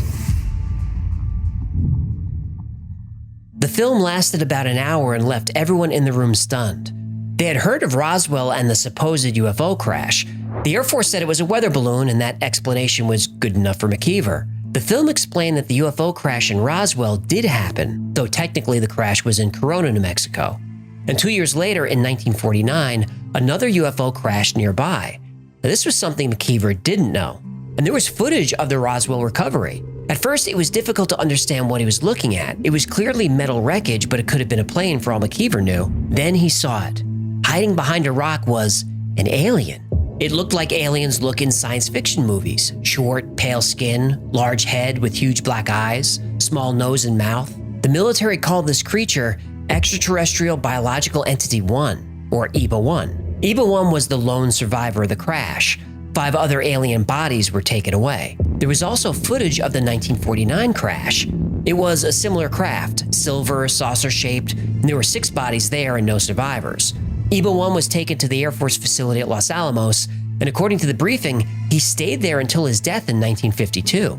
The Air Force learned a great deal from EBA-1 in those 5 years. At first, communication was difficult. EBA-1's language was comprised of tones, not words, but through hand gestures and repetition, EBA-1 was able to communicate. He said that his race, which the military called the Ebens, had been visiting Earth for 2,000 years. On this trip, something caused his ship to crash. EBA-1 suspected it was radar, which was a technology his people didn't have. Some equipment was salvaged from EBA-1's craft, specifically a communication device. EBA-1 offered to share this technology if the military would allow him to repair it so he could contact his people. Of course, the military agreed. EBA-1 was able to get the communicator working again and sent several messages but never received a reply. And this could have been due to a number of reasons. EBA-1's home planet, which the military called Serpo, was in the Zeta Reticuli system, almost 40 light years from Earth. The Ebens used wormhole technology to travel and send messages back and forth. After EBA-1 died in 1952, the Air Force tried but was unable to reverse engineer other alien technology. But they did have a working communicator, so the Air Force continued to send messages for years. The persistence paid off. Eventually, they received a reply, and two-way communication between Earth and Serpo continued for a long time. The Ebens even learned to speak broken English. After learning about the crashes, the Ebens wanted their crew's bodies back, but the military, being the military, wanted something in exchange. Oh, let me guess. They wanted technology. Yep. But the Ebens said it would be too dangerous to give humans their technology. I could have told them that. So the Ebens suggested a compromise. The military would return the bodies of the alien crew. In exchange, an Eben would come to Earth and assist the US Army. And 12 humans could spend 10 years on planet Serpo. This became known as Project Serpo, though its actual name is Project Crystal Knight. And so began the first intergalactic exchange program in history. The training was intense and long, a year. Colonel McKeever thought Special Forces had a difficult training program, but it was nothing like this. There were the usual physical exercises and classroom training. They trained in survival, escape and evasion techniques, weapons, explosives, and intelligence gathering. They also learned about Eben history and Eben biology. But there was aggressive and invasive psychological training and testing. McKeever remembered one unusually difficult exercise designed to test the team's ability to cope with isolation and confined spaces. Team members were buried 7 feet underground, one at a time, in a 7 by 5 foot box for 5 days. No lights, no way to communicate. Only a small air hole and food and water. Everybody passed this test, but some people really struggled with it. Oh, come on. 5 by 7 feet is a palace. Grow a pair. During training, McKeever got to know his team. There were scientists, linguists, pilots, 2 doctors, and a security officer. They all received general training and training geared toward their specialty. For example, the pilots were taught how to fly an Eben aircraft. This was surprisingly easy and apparently a lot of fun. The Ebens returned to Earth in 1964 to retrieve the bodies. This happened at Holloman Air Force Base in New Mexico, and there's actually footage of that landing. Roger, launch visual standby. Practice checklist will run down. We'll have that for you. All right, we're situated here right before liftoff. Checklist 7-1 Beta Niner. Roger, launch vehicle. Systems checklist proceeding as follows. Ceiling 300 Alpha and About a year later, in July 1965, the team traveled to Groom Lake near Area 51 for the landing. At 6 a.m., the Eben ship landed. Several Ebens came out to meet the team of 12 and about 16 military officials. The human team was allowed to bring whatever they needed for the stay. They brought 40 tons of gear, including 10 motorcycles and 3 Jeeps. Everything was easily loaded using anti-gravity technology. Now, lucky for us, McKeever was ordered to keep a diary. Okay, we loaded everything and it fits, but we have to transfer all of it to the bigger ship once we get to the rendezvous point. Really excited about this. No reservations by anyone. The training commander asked all members to make a final decision. The team all said go. We go. Interior of EBA craft is big. There are 3 levels. This is different than the one we trained on. I think that was a scout craft. This one is a shuttlecraft. The shuttle flew into a large ship. McKeever wrote that the shuttle base ceiling was about 100 feet high. It would take almost 10 months to get to Serpo. The human team was escorted to the area where they would be spending the next 270 days. Each team member was assigned a small pod, each with a single chair, no seatbelts or harnesses. McKeever was surprised that gravity was consistent. He was expecting to be weightless. Then he saw a light panel change from white to red.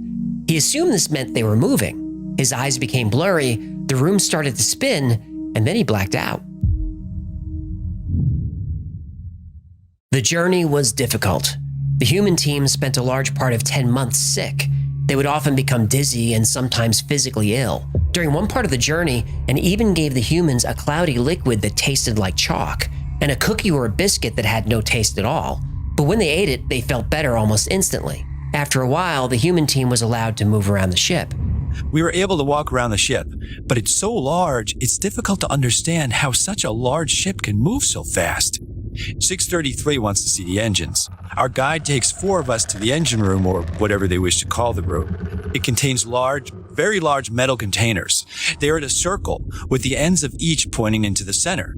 Many pipes or some type of large tubes connects them. In the center of these containers is a copper-colored coil, or something looking like a coil. There's a bright light being shined from a point above into the center of the coil. We hear a very dull hum, but no major loud sounds. 661 thinks it is a negative matter versus positive matter system. One day, toward the end of the journey, McKeever got out of his pod and asked the assistant commander, team member 203, to round up the team. 203? Yep. Team members were now required to refer to each other by their number and not their name. Oh, because they were dipped in the sheep thing? Sheep dipped. So 203 rounds up the team, but there's a problem. One of the pilots, team member 308, is missing. McKeever asks what happened to 308. One of the Ebens says, "Earthman not alive." Uh-oh. McKeever asks to see him, but the Ebens say that's not possible. The security officer, team member 899, says, "I'm going to get the guns." Part of the gear the human team brought included weapons. They were each issued a rifle, they had handguns, they also had grenades and C4 explosives. 899 begins to storm off when a female Eben, who speaks very good English, says, "Please, no guns." She explains that 308's body is in quarantine until they can figure out what happened. The Ebens allow the human doctors, 700 and 754, to examine the body. They determine 308 died from an embolism, but the Ebens want him to remain quarantined. McKeever agrees as long as 308 can be given a proper burial on Serpo. Not long after that, the humans are instructed to return to their pods and prepare for landing, which they do. There must be something about jumping in and out of a wormhole that's hard on human anatomy, because McKeever blacks out again. Boy, this guy really can't hold his wormhole. 6 hours later, his pod opens and his team walks to the door. Slowly, the door opens. The door opens and bright light washes into the craft.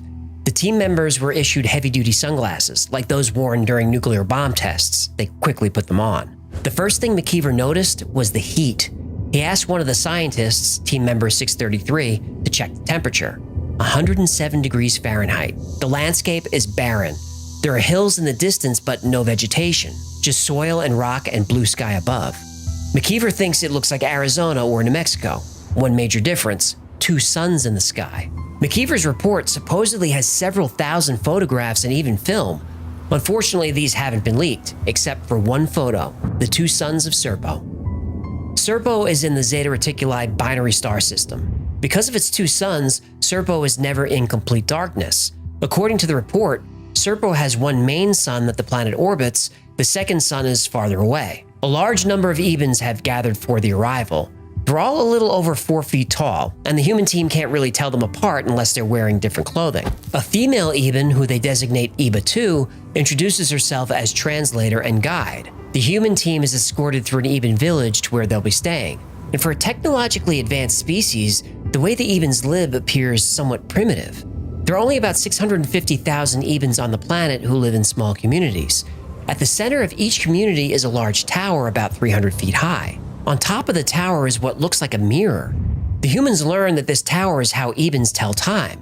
This was a difficult adjustment because the Eben day is 40 hours long, not 24. And with there never being darkness, it was hard to adapt their schedules. Eben families were similar to Earth's, typically a female and a male with 2 children. Families were only allowed to have 2 children, and children were rarely seen. They mature very quickly and are isolated while they're young. The Eben homes were small domes that reminded the team of adobe houses in the southwest. The humans finally arrive at their accommodations. Eba 2 leads us to a series of huts, looking like adobe-style houses. There are 4. Behind them is an underground room or storage area. It is built into the ground, underground. We have to walk down a ramp. The doors look like military igloos that store our atomic bombs in Earth. All our gear taken off the spaceship is stored there. We walked down into this area. Very large room. Very cool. A lot cooler. We might have to sleep here. All our gear is there. 16 pallets of gear. This igloo is made up of something like concrete, but not the same texture. Feels like soft rubber, but still hard. The floor is made up of the same stuff. There are lights in the ceiling. Looks like spotlights. They have electricity. Each home was equipped with an electrical device that looks like a small piece of plexiglass. No matter what's connected to it, the device outputs the correct amount of voltage. These devices could power a small handheld radio or an entire home without a problem. Supposedly, one of these devices was recovered from Roswell, but scientists haven't been able to reverse engineer this technology. Allegedly. Right.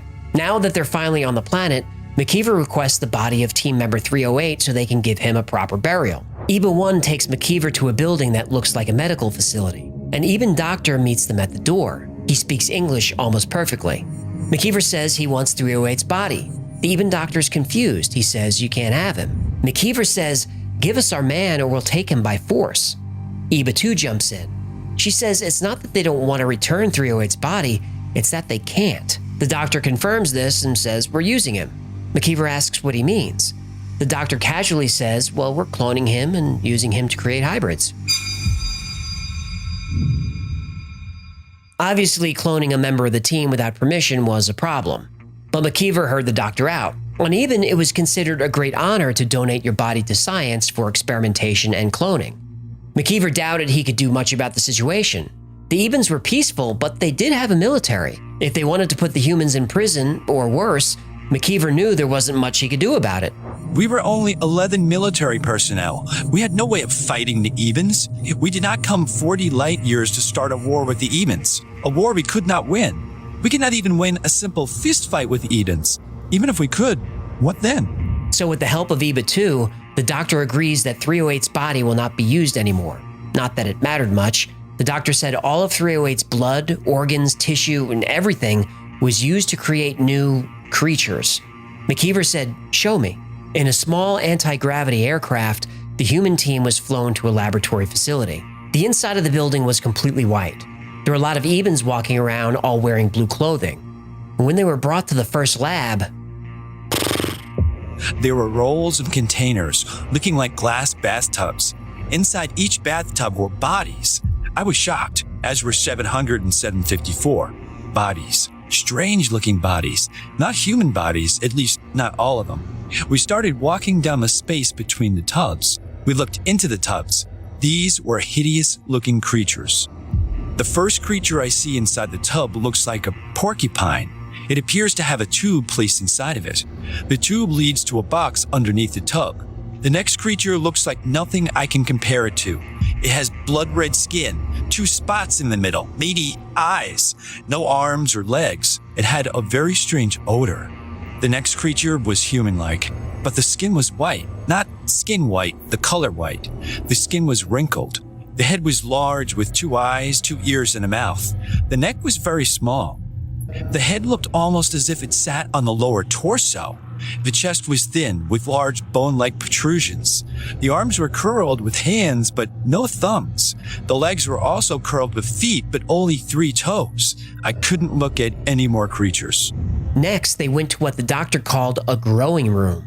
Here they used parts of different species, including parts of the dead human, to create new species. Iba-2 said that parts of the blood and other organs are used to mix a substance that's placed inside the bodies. That was all Iba-2 could explain in English. They were breathing. They looked like humans, most of them. 2 of the beings on the end looked like humans with dog heads. These beings were not awake. They were either sleeping or drugged. They finally arrived at a growing chamber that contained an entity that was created using parts of 308's body. I was shocked. This being, with our teammates' blood and cells, looked like a large Eben, but the hands and legs were similar to humans. How could they have grown this being so quick? Obviously, this is well above our intelligence. I saw all I wanted to see. I told the doctor that we would like to leave. Iba-2 saw that I was upset and touched my hand. Instantly, I felt concern. We traveled outside this building, a building that I did not wish to see again. I saw the dark side of this civilization. The Ebens are not the humane civilization we thought they were. Because of the misunderstanding of Eben time, the 10-year mission was actually 13 years. During that time, McKeever and his team learned a lot about Eben culture.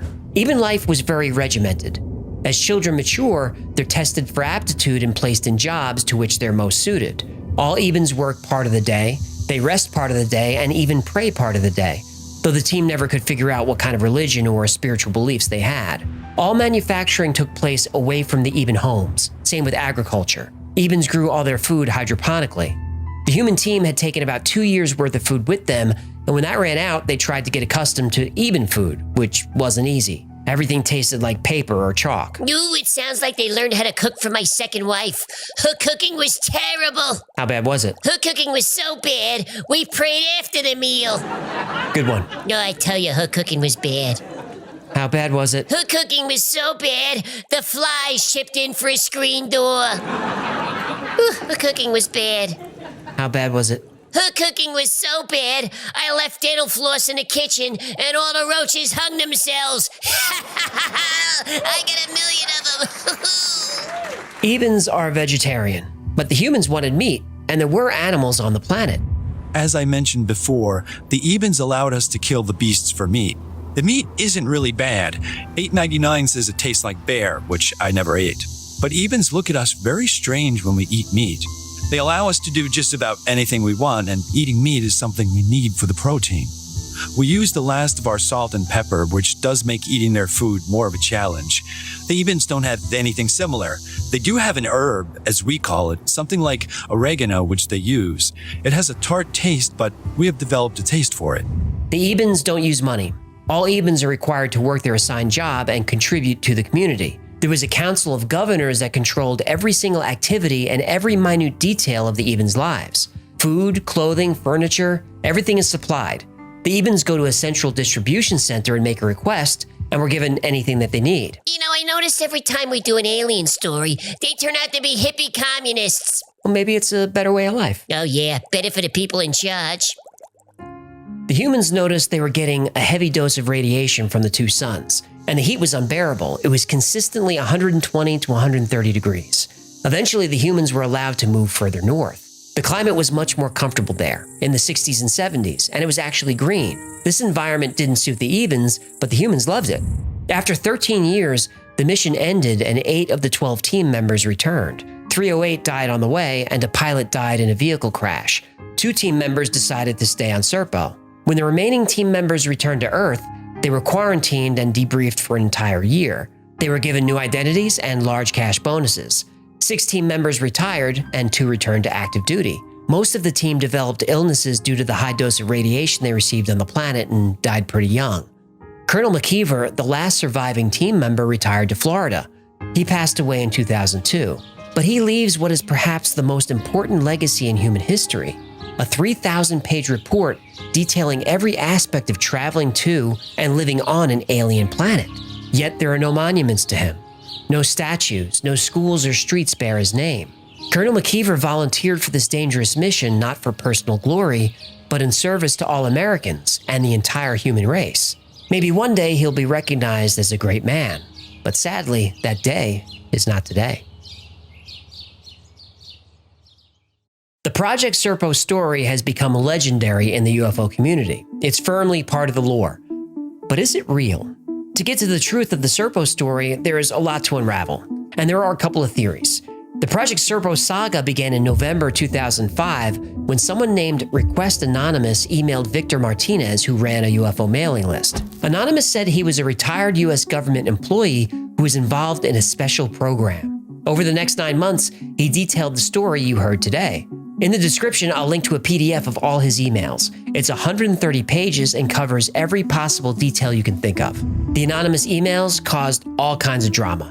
There was infighting, accusations, threats, and even a little bit of blackmail. The fighting all came down to, was Anonymous telling the truth? And if not, who was he and why was he doing this? After some excellent sleuthing from a couple of tech-savvy mailing list members, at least 5 separate email accounts, including Anonymous, were traced back to one man, the infamous Richard Doty. Doty? This guy again? Yep.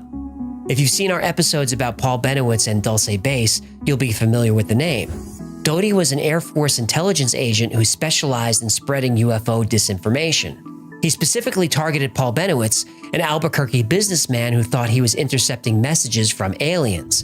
Doty also used respected UFO researchers like Bill Moore to spread disinformation throughout the entire UFO community. 5 different accounts, including Doty's, were emailing from the same internet provider from the same neighborhood in New Mexico.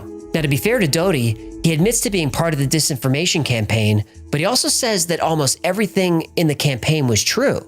Roswell, abductions, underground bases, and even the Project Serpo intergalactic exchange program. He said everything happened. When confronted about the IP address issue, he got very angry and said that he could spoof any IP address he wanted to. Well, if that's true, why didn't he? Because, in my opinion, before Doty was exposed, Doty didn't realize email headers contained IP addresses, nor did he know that IPs could be spoofed. Eventually, the Serpo story exposed what was called the Team of 5. Christopher Green, Harold Putoff, Richard C. Doty, Victor Martinez, and Bill Ryan. Several of them worked for the CIA and military intelligence. All of them contributed to the Serpo lore in some way. But did they create the lore? Probably not. Even though Richard Doty and the Team of 5 propagated and added to the Serpo lore, a story about an alien exchange program has existed since the 1950s or 60s. In 2006, when Serpo was lighting up the UFO forums, a user named Chapman weighed in. He said he was formerly of the British Ministry of Defense and said he saw the Serpo files. Yes, the files were real, but the events described in them were not. Chapman said the original Serpo story was created by Alice Bradley Sheldon. She had a successful career as a science fiction writer under the pseudonym James Tiptree Jr. She published a lot of books over a lot of years and was inducted into the Science Fiction Hall of Fame. She also happened to work for the CIA. During World War II, she worked for military intelligence and reached the rank of major, which was very high for women at the time. After the war, she joined the CIA. In the early 60s, the Soviets had successfully convinced the US government that they had nuclear weapons hidden on American soil. The nukes were supposedly in abandoned mines near large American cities and could be activated by sleeper agents. This wasn't true, but it wouldn't be completely disproved until 1980. Project Serpo was a response to this piece of intelligence. The CIA wanted to scare the Russians into thinking the United States had acquired advanced technology and was becoming friendly with aliens, and the Soviets might want to think twice about detonating a nuclear weapon. At first, the Serpo story worked. The KGB was nervous. But the story became more convoluted and started to sound like a cheesy sci-fi novel. This made the KGB suspicious. Then the CIA added photographs to the story. The Russians didn't buy it. The Serpo story had been forgotten for years, but resurfaced when Richard Doty and the Air Force perpetrated a very aggressive disinformation campaign against the UFO community. The purpose of this campaign was to flood the community with more and more outlandish stories. Eventually, UFO believers didn't know what was true and what wasn't. Some UFO researchers turned on each other. It was chaos and a highly successful intelligence operation.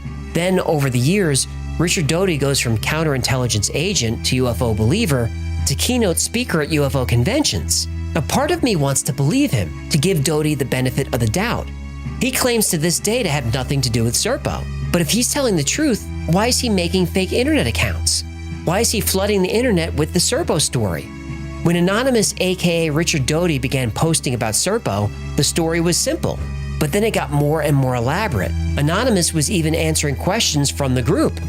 What this did was flood the group with outlandish information. The members didn't know what to believe and they turned on each other. The same operation Doty ran in the 80s, and the same result. There is no physical evidence to prove that Serpo actually happened, but there's also no evidence to debunk it. We don't know for sure if it was made up by the CIA. Whether you believe it's true or you believe it's fake, it doesn't really matter. All we have are theories. We do know that Zeta Reticuli is a binary star system, but it's what's called a wide binary system. The stars are a light year apart, so there's no way that photo is correct. Also, it's highly unlikely that humans could eat food on an alien planet. In such a different biome, literally everything would be toxic. But Whitley Schreiber, Bob Lazar, and a few other whistleblowers say Serpo happened. Betty and Barney Hill are maybe the most famous UFO abductees of all time. And they said the aliens who abducted them were from Zeta Reticuli. Are all these people lying? Are they just building on a story that has evolved over the past 60 years? Or is there a planet out there somewhere, inhabited by an intelligent race of beings, living in peace, caring for one another, thinking back fondly on the time the strange Earth creatures came to visit? And if the Ebens are real, you can't help but wonder, what does that alien-human hybrid look like?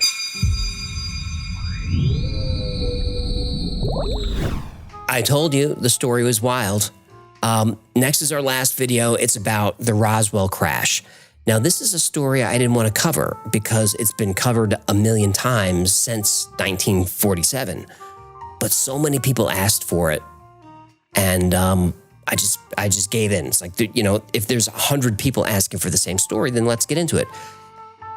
And in researching it, I learned a lot of new information that's really not publicly known, not that well known. And I have made a promise to you that I think I've kept for the most part, is that if I cover an old story, I will keep digging and digging until I can find something that I'm pretty sure is new to you. And I think in this episode of Roswell, I keep that promise. But it's a long one. It's about 45 minutes, so put on some coffee and settle in. Sorry.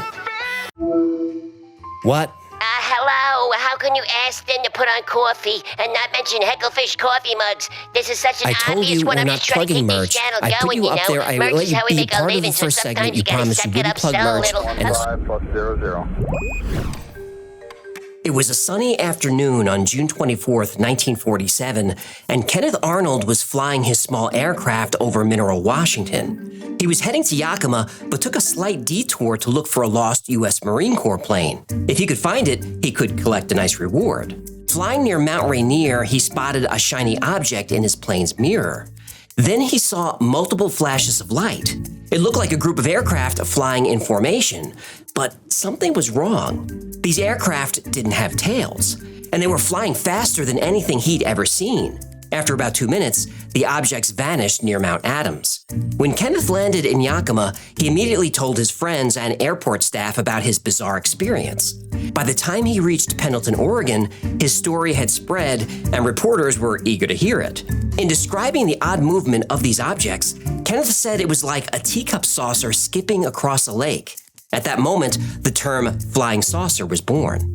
And over the next 2 weeks, events would unfold that would affect every person on Earth and change the course of history.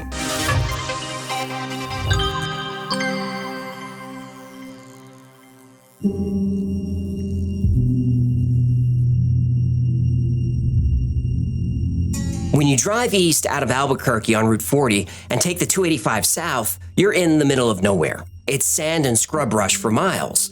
Take this drive at night, and the darkness is something you've never seen. It's heavy and penetrating and unsettling if you're not used to it. And summer storms in the New Mexico desert are also something unique. Heat lightning can tear through the sky for hours, lighting up the landscape all the way to the horizon. July 1st, 1947 was one of the worst lightning storms in years. That same night, the Army airfield outside of Roswell had been tracking strange radar blips. Same with the nearby White Sands Proving Ground, a missile base that had been testing German V-2 rockets since the end of the war. The nuclear testing facility at the Alamogordo bombing range was also tracking the objects. The blips were moving too fast to be aircraft. Some blips would disappear off the radar screen, then reappear a few seconds later. This was a major concern. The 509th at Roswell was an elite unit, the only unit responsible for deploying atomic weapons. Finally, technicians took the radar equipment apart to check for malfunctions. They couldn't find any. The objects continued to zip around the area for hours. Dan Wilmot and his wife were on their porch watching the lightning storm when a bright oval object zipped over their house and disappeared over the horizon. Moments later, the object streaked over Steve Robinson's truck as he was making deliveries. He tracked the object to the horizon, moving faster than any plane he'd ever seen. Over the next few nights, local sheriff George Wilcox received dozens of calls about objects in the sky. He hadn't seen anything himself, so he told the folks it was probably lightning or planes from the nearby airbase. But then Mac Brazel, a local rancher, came into the office.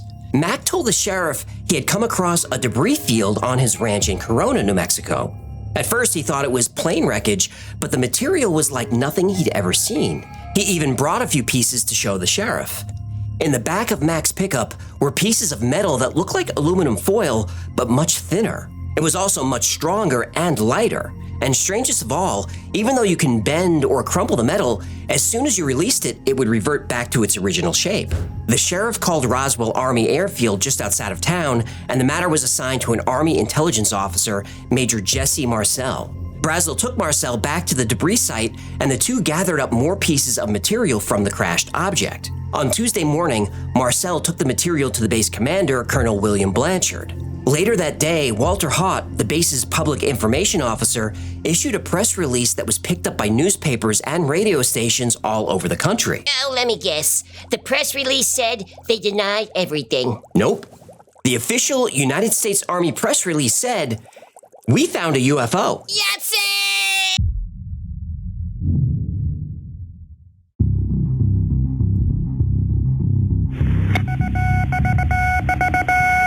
Headline edition, July 8, 1947. The Army Air Forces has announced that a flying disc has been found and is now in the possession of the Army.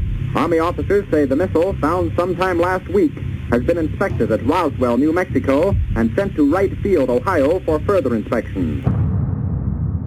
The report was national news. It was the biggest story in the country. Late this afternoon, a bulletin from New Mexico suggested that the widely publicized mystery of the flying saucers may soon be solved. Army Air Force officers reported that one of the strange discs had been found and inspected sometime last week. But it was only the biggest story for a day. Just a few hours after the news broke, the Army retracted it. Then General Roger Ramey at Fort Worth Army Airfield ordered Major Marcel to personally deliver the wreckage to him in Texas. A few hours after they landed, General Ramey held a press conference where aluminum foil and pieces of wooden debris were spread out in front of photographers and newspapermen. Ramey, with Marcel and Colonel Thomas DuBose backing him up, insisted that the whole UFO thing was a mistake, that the debris was from a weather balloon, and that's all there was to the story. Mac Brazel, the rancher who found the wreckage, also changed his story. He said he regretted coming forward and that the debris was just rubber strips, tinfoil, some paper, and balsa wood. Marcel, in front of the press, backed him up on this and said simply, "We went back to the ranch and found a few more patches of tinfoil and rubber." General Ramey went back to his normal duties and the whole matter was officially dropped. Headlines again spread throughout the country that the flying disc was nothing more than a weather balloon. Hey, they really took the air out of the story, eh? Eh? Yahtzee. After that, everyone seemed to move on. The flying saucer craze cooled down, and the country forgot about Roswell. So that's it? Oh, not even close. The men at the press conference where the famous photos were taken were men of honor. If they're given orders, they follow them. But as they grew old, they remained men of honor, but there were no more orders to follow. All they had left to follow was their conscience. So these men of honor, they started telling the truth.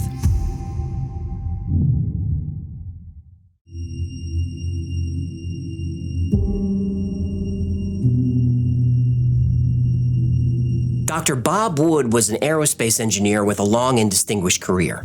He worked at Sikorsky, Lockheed, Hughes, and McDonnell Douglas. He taught courses at Georgia Tech, UCLA, Caltech, and USC. Dr. Wood was very well known, so it's easy to find his work history. But there is a hole in Dr. Wood's resume from 1968 to 1970. During that time, Wood worked on a secret study for McDonnell Douglas. He was given a huge budget to find out if UFOs were real or not. One of the first people Dr. Wood recruited for this project was a young scientist also working at McDonnell Douglas, Stanton R. Friedman. Friedman was a nuclear physicist by trade, but also dabbled in UFO investigation. At the end of their 18-month study, they determined that UFOs were real and worth investigating. Dr. Wood was invited to present his findings to Congress, but knew this would hurt his career, so he declined. But Dr. Friedman took a different path. After working on the UFO study for McDonnell Douglas, Friedman began giving speeches on the subject to civic groups and scientific organizations. UFOs had become his passion, so he left the aerospace industry, changed his nickname to the Flying Saucer Physicist, and begun investigating UFOs full-time. But even as late as the mid-1970s, Stanton Friedman had never heard of the Roswell incident. In 1978, Friedman heard about it from a television producer. The producer, Bill Allen, told Friedman that he was ham radio buddies with Jesse Marcel. When Friedman learned that Marcel was the intelligence officer at a base that actually handled the wreckage from a UFO crash, Friedman wanted to meet him.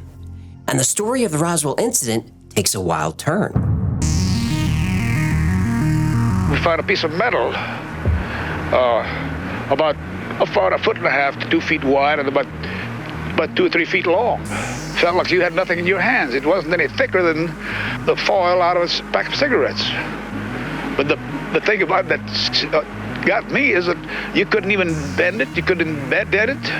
Even with a sledgehammer would bounce off of it. So I knew that I had never seen anything like that before. And as of now, I don't know what it was. That doesn't sound like the material from a weather balloon. They took pictures, of course. They had a whole flock of microphones there. They wanted me they wanted some comments from me, but I wasn't at liberty to do that. So all I could do is keep my mouth shut. And General Ramey is the one who discussed or told the newspapers, the newsmen, what it was and to forget about it. It was nothing more than a weather observation balloon. Of course, which we both knew differently. Jesse Marcel was in charge of intelligence for the only atomic unit in the world. He wasn't going to go against orders. But before he went to the base with the wreckage and received the keep quiet order, he stopped at home first. There he showed the pieces to his wife and his son, Jesse Jr. The 1942 Buick we had was loaded with the stuff in the back seat and in the trunk area. At any rate, he brought the material in and spread it on the kitchen floor and in an effort to try to piece it together. The pieces weren't just metallic scraps. There was a small I-beam that had some kind of writing on it that Jesse and his father described as hieroglyphics. They even had the piece recreated. And that's when I saw the writing or the symbols of some sort. I thought at first, this is hieroglyphics or some kind of writing like that. It certainly looked alien to me. Marcel was extremely familiar with all kinds of aircraft, including top-secret craft being deployed from Roswell Air Base. This wreckage didn't come from anything he recognized. It was not anything from this earth that I'm quite sure of, because being an intelligence officer, I was familiar with just about all materials used in aircraft and in our air travel. This is nothing like that. Colonel Thomas DuBose, who retired as a brigadier general, was General Ramey's chief of staff. He also posed for pictures at the press conference. He confirmed in multiple interviews that the weather balloon story was a lie. It was a cover story. The balloon part of it is the story that's to be given to the press, and that is it, and anything else, forget it. General Clements McMullen in Washington, D.C., called DuBose and gave him 3 orders. 1, get the press off our backs.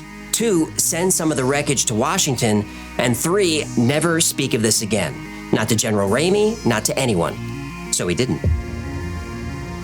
As deputy to George Kenney, and he in turn responsible to the president, this is the highest priority you can exist, and you will say nothing, and that's the end of it. And and Jesus, that's in the commander-in-chief, and forgot about it.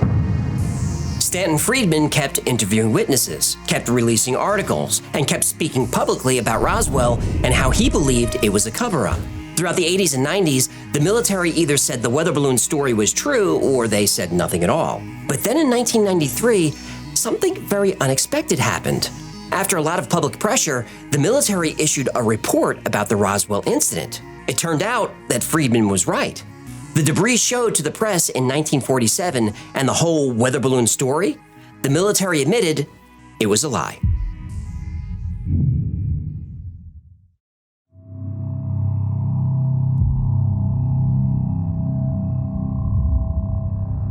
In October 1993, a U.S. congressman from New Mexico, Stephen Schiff, launched an inquiry into the Roswell incident. Congress directed the Air Force to conduct an internal investigation to uncover any documents they might have.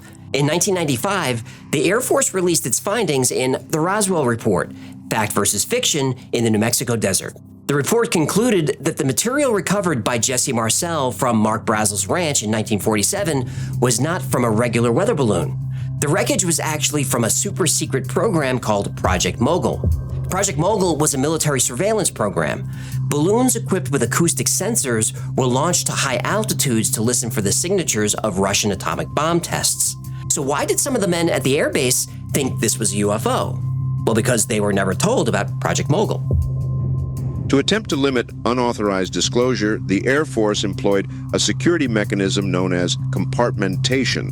Compartmentation controlled access to classified information by dispersing portions of the research among several facilities and institutions. Each participating entity received only enough information necessary to accomplish its assigned tasks. In the case of Mogul, only a small circle of Air Force officers received the intimate details that linked together these unrelated research projects. Okay, but these were highly trained military personnel. They couldn't recognize a surveillance balloon? Well, according to the Air Force report, no, they couldn't. Although members of the 509th possessed high-level clearances, they were not privy to the existence of Mogul. Their job was to deliver nuclear weapons, not to detect them. And to be perfectly clear, the investigators found no evidence of a UFO. The Air Force research found absolutely no indication that what happened near Roswell in 1947 involved any type of extraterrestrial spacecraft. Is this kind of like when the FBI investigates itself and finds they did nothing wrong? Or the DOJ investigates itself and finds they did nothing wrong? It's exactly like that. Uh-huh. Yeah, the report didn't sit well. The balloon story sounds like it's full of hot air. Ugh. Yeah! Okay, sorry, I couldn't help it. Go on. The Air Force said that the wreckage wasn't a flying saucer. They said it was a secret balloon. What they didn't really address was the fact that they lied to the American people and put a bunch of fake balloon wreckage on display for the press. So in 1997, the Air Force issued another report. They had a lot of questions to answer, like what happened to all the records from 1947? Wait, what do you mean? Records such as finance and accounting, supplies, buildings and grounds, and other general administrative matters from March 1945 through December 1949, and RAAF outgoing messages from October 1946 through December 1949 were destroyed. What? Who destroyed the documents? Well, the document disposition form did not properly indicate the authority under which the disposal action was taken. So the records are gone, and nobody knows who did it? Mm-hmm. I call bull. But the question people really wanted to be answered was, what happened to the alien bodies recovered from the second secret crash site? Wait, another crash? With bodies? My Sharona! Yes, there have been ET visitation. There have been crashed craft. There have been material and bodies recovered. And there is some group of people somewhere that may or may not be associated with government at this point, but certainly were at one time, that have this knowledge.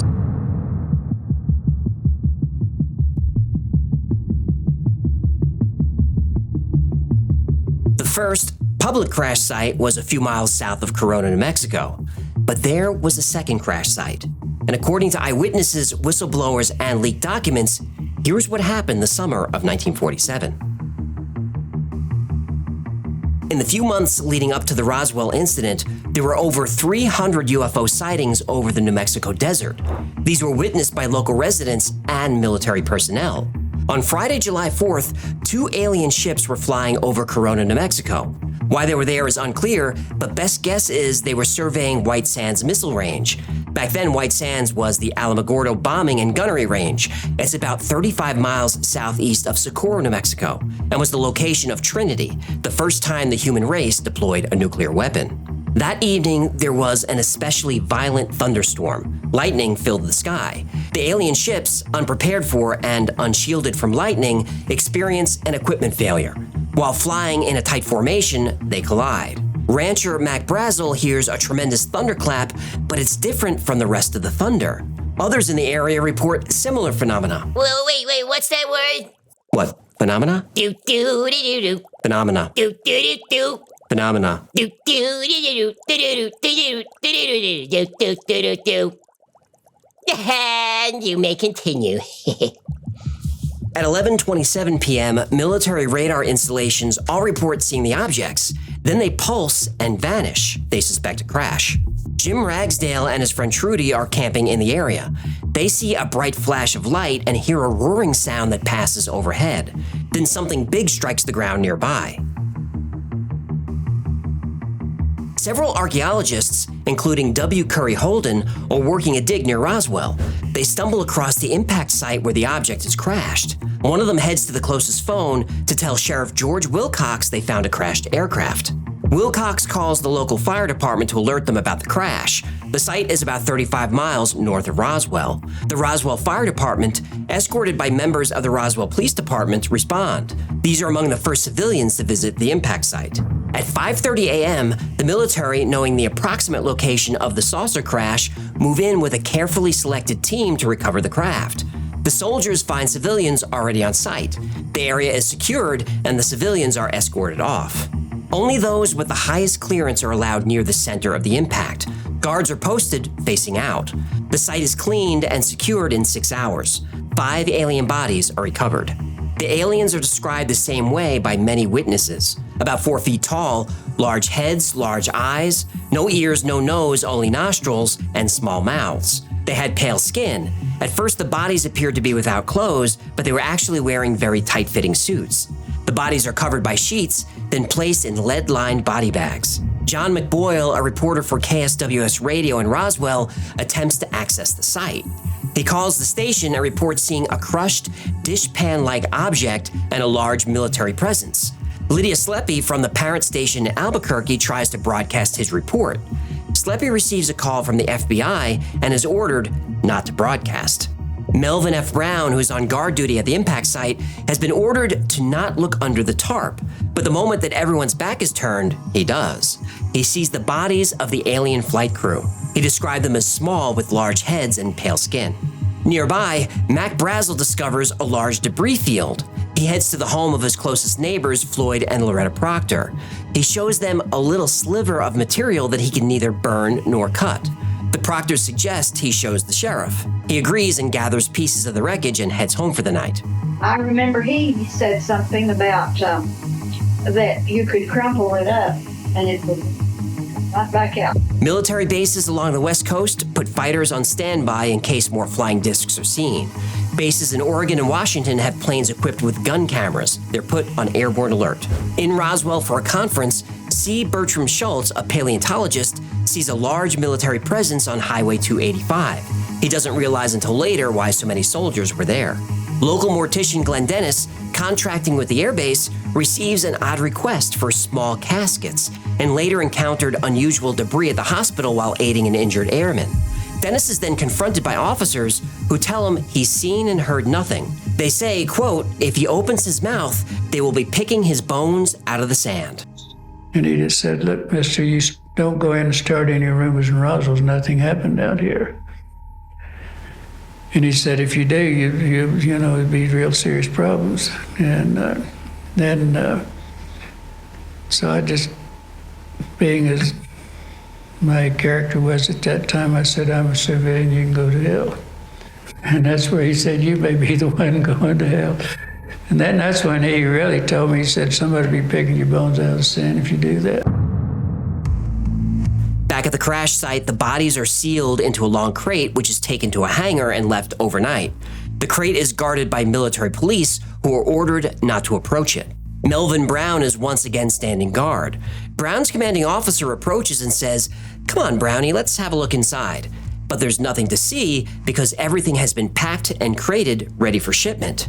To where, the soldiers have no idea. William Woody and his father try to drive out toward the area where they'd seen the object coming down, but the roads are blocked. The side roads off Highway 285 from Vaughan and to the west are guarded by military police who allow no one to pass. Mac Brazel gets up early and drives to Roswell, about 75 miles away. He stops at the office of Sheriff George A. Wilcox. Wilcox is excited about the find and notifies the military at Roswell Army Airfield. While waiting for the military officers to arrive, Wilcox sends 2 of his deputies to the ranch. A reporter named Frank Joyce contacts the sheriff's office to inquire about any interesting events. Wilcox directs him to Brazel. Colonel William Blanchard, in charge of the 509th Bomb Group, instructs Air Intelligence Officer Jesse A. Marcel to investigate. Marcel visits the sheriff's office. He interviews Brazel, examines the material, and then decides to visit the ranch himself. Marcel returns to the base, taking some debris with him, and reports his findings to Blanchard. Convinced they have something highly unusual, possibly of Soviet origin, Blanchard alerts his superiors. Marcel comes back to the sheriff's office with counterintelligence agent Captain Sheridan Cabot. They take Brazel back to his ranch and inspect the debris field.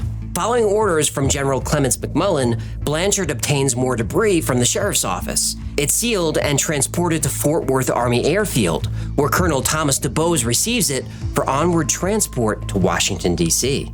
After Marcel and Cabot leave with Brazel, the 2 deputies return to say they didn't find the debris field, but they did find a burned area in one of the pastures where sand had been turned to glass and blackened. It looked as if something circular had touched down.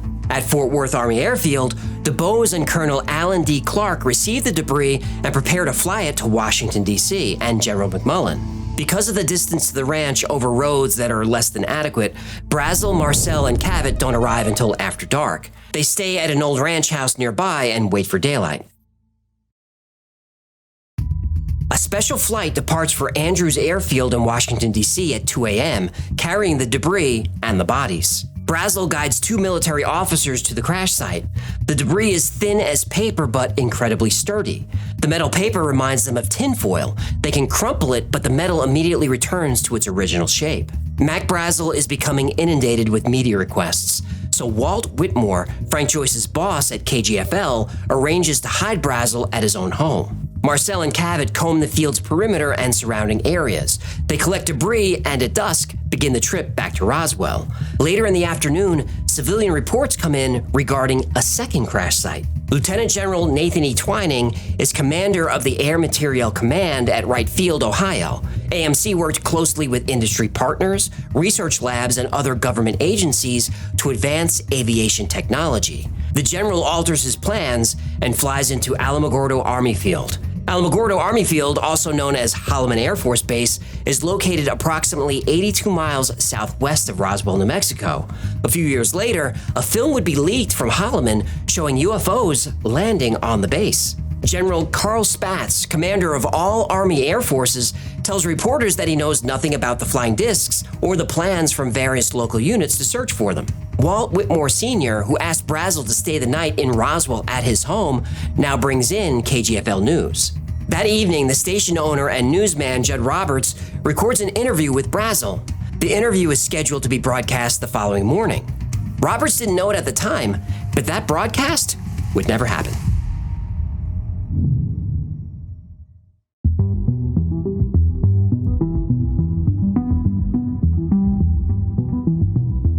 At 2 a.m., Marcel stops at his house on the way to the base, waking his wife and son.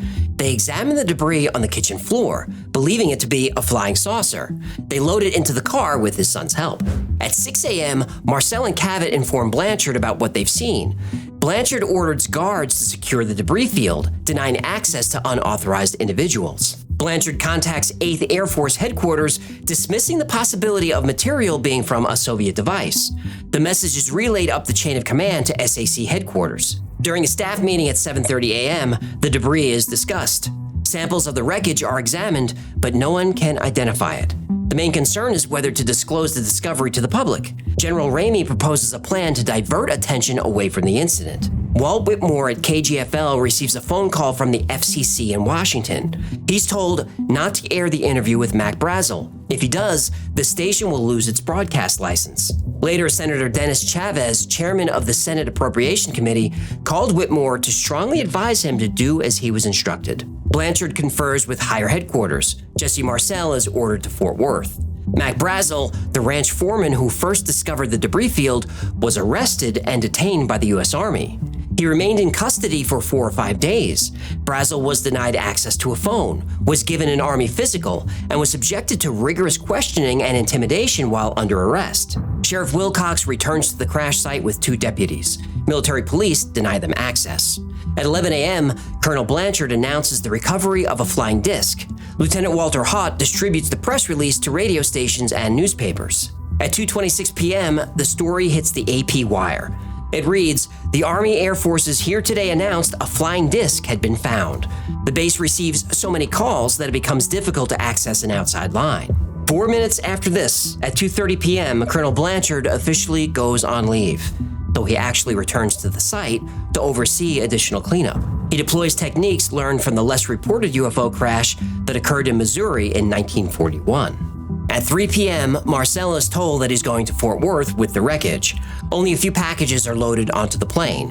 One, a triangular package about 2 feet long, is wrapped in brown paper. The other 3 are about the size of shoeboxes. They're so light that it feels as if there's nothing in them. The special flight, a B-29, takes off for the Fort Worth Army Airfield. Marcel arrives in Ramey's office with some of the debris.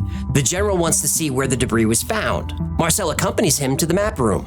Once Ramey is satisfied, they walk back to the general's office, but the debris is gone. In its place is a ripped-apart weather balloon scattered on the floor. At 4:30 p.m., General Roger Ramey, commander of the 8th Air Force and Blanchard's supervising officer, presented to the press an alternate story. He claimed the Army had recovered a high-altitude balloon. Warrant Officer Irving Newton is ordered from the weather office at the Fort Worth Army Airfield to Ramey's office. Newton, in front of a small number of reporters and officers, identifies the wreckage on the office floor as a balloon. He is photographed and sent back to his regular duties. The press takes photographs of Jesse Marcel, General Ramey, and Thomas DuBose with the balloon. At 6:17 p.m., the FBI sends a teletype message from the Dallas office to FBI Director J. Edgar Hoover, telling him that a balloon is responsible for the reports. The message disputes General Ramey's announcement to the press. At 7:30 p.m., the AP breaks the news that the Roswell flying disc was a balloon. Ramey appears on a radio station and confirms this. A few hours later, an unscheduled flight arrives. An officer hands over more sealed boxes of wreckage. At 11:59 p.m., the photographs are transmitted to New York for wide distribution. But a small hiccup in the official story. During the entire process, Ramey held a memo in his right hand. In the photos, the text is very blurry. But by the early 2000s, software had improved to the point that enhancing the memo became feasible. But to do this, you'd need the original negatives right from the camera, if they still existed. Well, Stanton Friedman looked into this, and it turned out the negatives did still exist. So he bought them and had them analyzed. Can you read the words? Most of the words, yes. What's it say? Does it mention a spaceship? It sure does.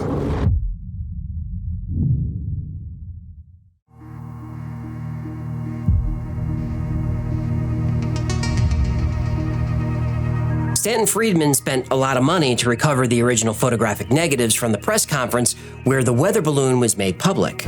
The negatives and prints made from them were subjected to multiple levels of analysis. In at least one of the photographs, the front face of the memo is clearly visible. Early analysis showed that there were several words that could be deciphered which had electrifying implications. The words urgent, victims, wreck, and the name of Air Force General Hoyt Vandenberg came through very clearly. also references to a disc to be shipped by B-29, which did happen. The message then seems to imply that they should misstate the meaning of the story.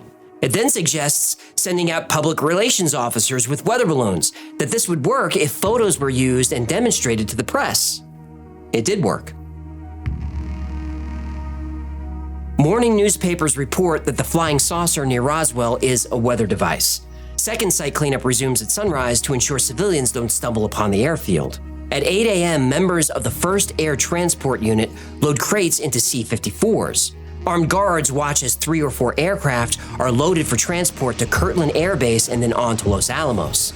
Los Alamos was, and might still be, the most secure military facility in the world. Colonel Blanchard personally takes Haut to Building 84, Hangar P3, which is heavily guarded both inside and out. Inside, Haut observes the recently recovered object, 12 to 15 feet long, 6 feet high, resembling an egg with a metallic surface. No windows, portholes, wings, tail section, or landing gear were visible. He sees a couple of bodies under a canvas tarp. They have large heads and are child-sized. There's been so much that has been brought forward by legitimate people that there had to be something to it, and apparently that's what it was. It's something that crash landed out there in the desert. I'm a firm believer. More wreckage arrives at the base, boxed into crates of various sizes and shapes. At noon, a crate guarded by MPs is moved to Bomb Pit Number 1. It's unusual for anything other than weapons to be stored there. In Roswell, Floyd Proctor and Lyman Strickland spot Mac Brazel escorted by military officers, ignoring their attempts to communicate, which is strange. Photographer Robin Adair receives a call from the main office in New York, instructing him to head to Roswell immediately. He flies over the sites. He sees troops, vehicles, and military police covering large areas. A sealed, unmarked wooden crate is brought out and loaded into a B-29, tail number 7301, bound for Fort Worth. It's guarded by 6 armed MPs, never allowing it out of their sight. Under military escort, Mac Brazel is taken to the offices of the Roswell Daily Record, where he provides reporters with a news story. Later, reporter Frank Joyce points out that this news story is much different than his original account. Brazel responds that it would be bad for him if he didn't tell the news story. At 8 p.m., the B-29 flight crew is back. Again, they were not debriefed, but are told that they have flown the general's furniture to Fort Worth. They are cautioned not to tell anyone, including their families, about the flight. As far as anyone is concerned, the flight never happened. At the debris field and impact site, cleanup is intense. No debris remains, and there's no sign they were ever there. Military personnel return to Sheriff Wilcox's office and ask for a box of debris that he'd been storing. Wilcox surrenders it without protest. The debriefings of all witnesses are underway. Participants are taken into a room in small groups and told that the recovery is a highly classified event. Everyone is to forget that it ever happened. The military warns civilians around Roswell that they can never talk about what happened. In some cases, the witnesses are threatened with death should they ever speak to anyone. Over the next few years, the military continued to search for and even find more debris from the crash sites, but they stonewalled long enough that the public lost interest. Roswell was still talked about in local UFO groups and zines, but those were considered fringe. But in 1978, Stanton Friedman brought the Roswell incident to the mainstream. In 1980, Bill Moore and Charles Berlitz— the language guy? Yep, that guy. Yeah. They wrote the Roswell incident, which sold a lot of copies. Roswell was covered on TV shows like Unsolved Mysteries and In Search Of, and later was featured prominently on The X-Files. By the 1990s, everyone had heard of Roswell, which forced the Air Force to release that report in 1995. This brings us back to the second Air Force report released in 1997. And in this report, we finally learn what happened to the bodies.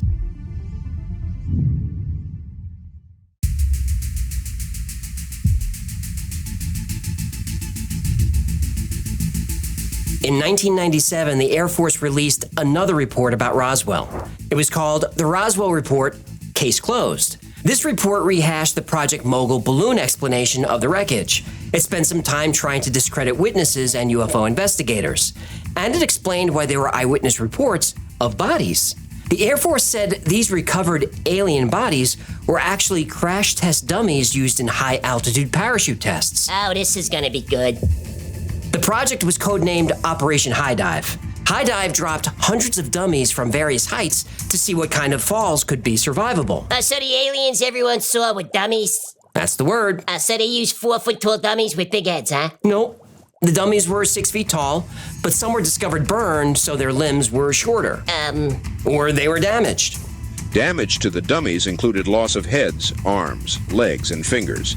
This detail, dummies with missing fingers, appears to satisfy another element of the research profile: aliens with only 4 fingers.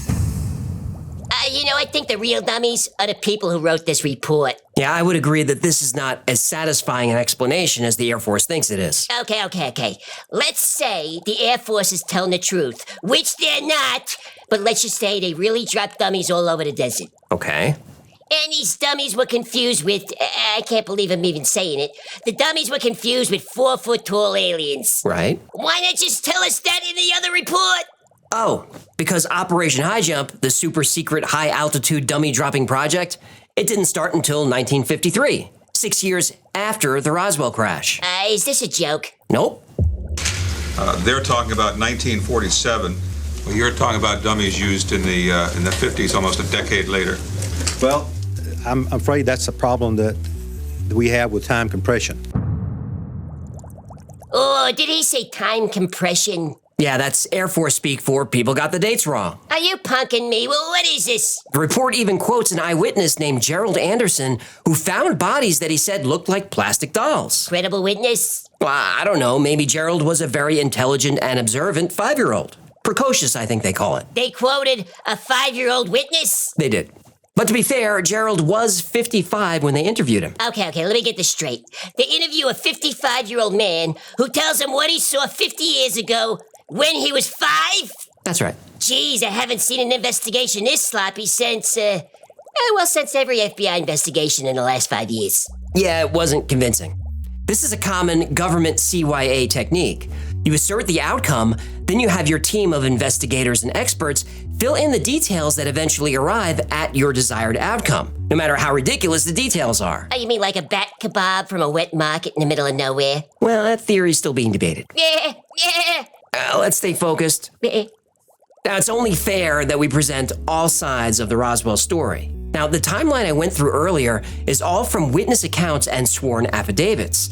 There are a lot of accounts that I didn't cover because I couldn't corroborate them. But even the witness reports I did cover aren't perfect. I've seen videos and books and articles say that there are as many as 600 eyewitnesses who've come forward saying they saw ships and debris and bodies. Now, maybe that's true, but I can only find 7. Almost every witness account comes from a friend or a spouse or a child or grandchild of a witness. And other witnesses have had trouble with their stories. Loretta Proctor, who saw the debris when Mac Brazel brought it to her house, said they couldn't burn the metal. They tried bending it and cutting it and they couldn't do it. That's a new story. Her earlier story mentions nothing about debris. In fact, she specifically said she never saw debris of any kind. Lydia Sleppy was the teletype operator who claimed the FBI interrupted her broadcast and ordered her to stop. And there's no evidence of this at all. Oh, yeah, but a lot of evidence has disappeared in this case. That's true, but I still would have liked to have seen a memo about the broadcast, and it's just not there. Melvin Brown was the guard who said he saw bodies on 2 different occasions, once at the crash site and once while guarding the hangar. The truth is, his story comes from his daughter Beverly, who only mentioned Roswell many years after her father died. Well, it doesn't mean it's not true. He was guarding something. Yeah, but he wasn't a guard. He was a cook. Oh. Cooks don't guard top secret military facilities? No. But they probably kept the aliens frozen, right? So he was probably guarding the freezer in the kitchen. Remember I said it's a government technique to start with an outcome, then try to find facts to fit? That's that. Yeah, I'll chalk this one up to a maybe. Major Jesse Marcel is one of my favorite witnesses, but take his story with a whole lot of salt. He used to exaggerate his military record quite a bit. He overstated his commendations, his rank, and his credentials. He claimed he was a pilot and shot down 5 enemy aircraft. He even said he flew the UFO wreckage himself. But Marcel wasn't a pilot. There's an evaluation report from General Ramey himself who said Marcel was a competent officer, but, quote, since this officer is not a rated pilot, his assumption of the position of commanding general is not a consideration. Marcel was an intelligence officer, before that an administrative assistant, and before that a photo interpretation and visual aids officer. He never flew. He also didn't have a degree in physics, which he had claimed during some interviews. In 2020, Marcel's grandchildren supposedly found his diary where he documented everything he saw. This was both exciting and suspicious. Marcel gave interviews for 20 years and never mentioned a diary. Turned out he didn't write it, and we don't know who did, so his story just got messier. Colonel Thomas DuBose was one of the men photographed with Marcel with the weather balloon. Not only did DuBose say the wreckage was not switched, but he would get pretty annoyed when asked about it. He said the wreckage in the photos is the same wreckage that Marcel brought from Roswell. Glenn Dennis, the mortician, gets a lot of things wrong. And I left out most of his testimony because a big piece of his story is how he had a friend who was a nurse on the base. They had lunch one day, she showed him a drawing of an alien body. Then she ended up dead, but this never happened. Then there's Walter Hott, the public relations officer who saw the craft and the bodies. He gave a sworn affidavit to be released after his death, signed and witnessed by a notary, and given after a doctor pronounced him of sound mind. A lot of the Roswell story comes from his affidavit that he gave in 2002. But he was interviewed in 2000, and he had trouble remembering everything. His affidavit, however, was clear and detailed. Turns out the affidavit was written by a UFO author based on interviews with Hott. Hott reviewed it, didn't make any changes, and signed it. Now, does that mean the affidavit is wrong? No, it could be 100% true. But in every story about Roswell, it's presented as Hott's words when it was not. It's very possible that when he signed the document, he didn't understand what it was. But I've seen the interviews with him, and he did say everything was true, so he's a tricky one. Colonel Blanchard did go on leave right after the crash, but he didn't oversee any cleanup operation. He went on a 2-week vacation with his wife to Santa Fe. Sure, these records could have been falsified, but there's proof that he was with the governor during this time. So a lot of witnesses do change their story over time, and that's to be expected. It's 50, 60, 70 years. But true believers cherry-pick the best stories and throw away all the rest. The truth is, we will never really know what happened in Roswell in 1947. The records are gone, the witnesses are dead, and with all due respect to UFO researchers, they only write one side of the story. Skepticism doesn't sell. It doesn't. I believe something did happen out there, but whether it was a secret military program or an alien crash site, I can't be sure. Well, this turned out to be a downer. But go on. In 2013, a document was found in the FBI archives.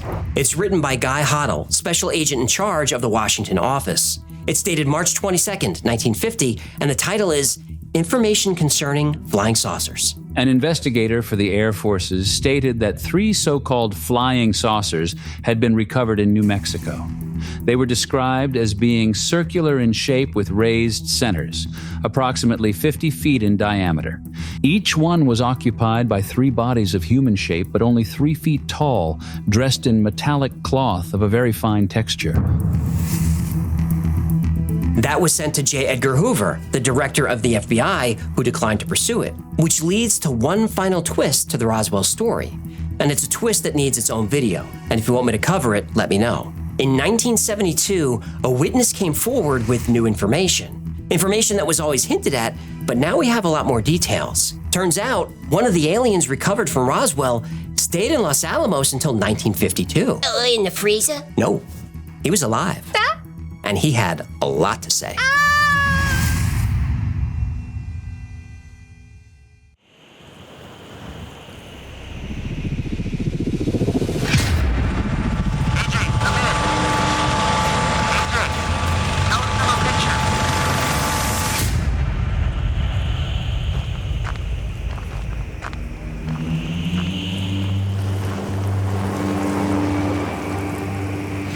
Here he comes. What's going on over there? What's in the box? What? I visited your house this morning. After you left. Put the gun down. What's in the box? Show me the box in the box! What are you doing? Put the gun down. I tried the taste of taking a walk in the shoes of a simple human. Then I tried to play a guessing game with your wife. No. Tell me she's all right. Tell me that's not true. Tell me it's not true. Put the gun down, AJ. Oh, God. It worked out, so I brought you a souvenir. Pretty shoes. Oh, God. Look in the box, AJ. It's labeled. Because I envy a normal life with normal feet. No, shut up. What's in the box? It seems that envy is because of my fins. You tell me she's all right. What are you talking about? She's fine. What's in the box? Show me what's in the box. I just told you. Yeah, he literally just told you. Whoa. No, shut up. Oh, easy. Oh, God. Oh, God.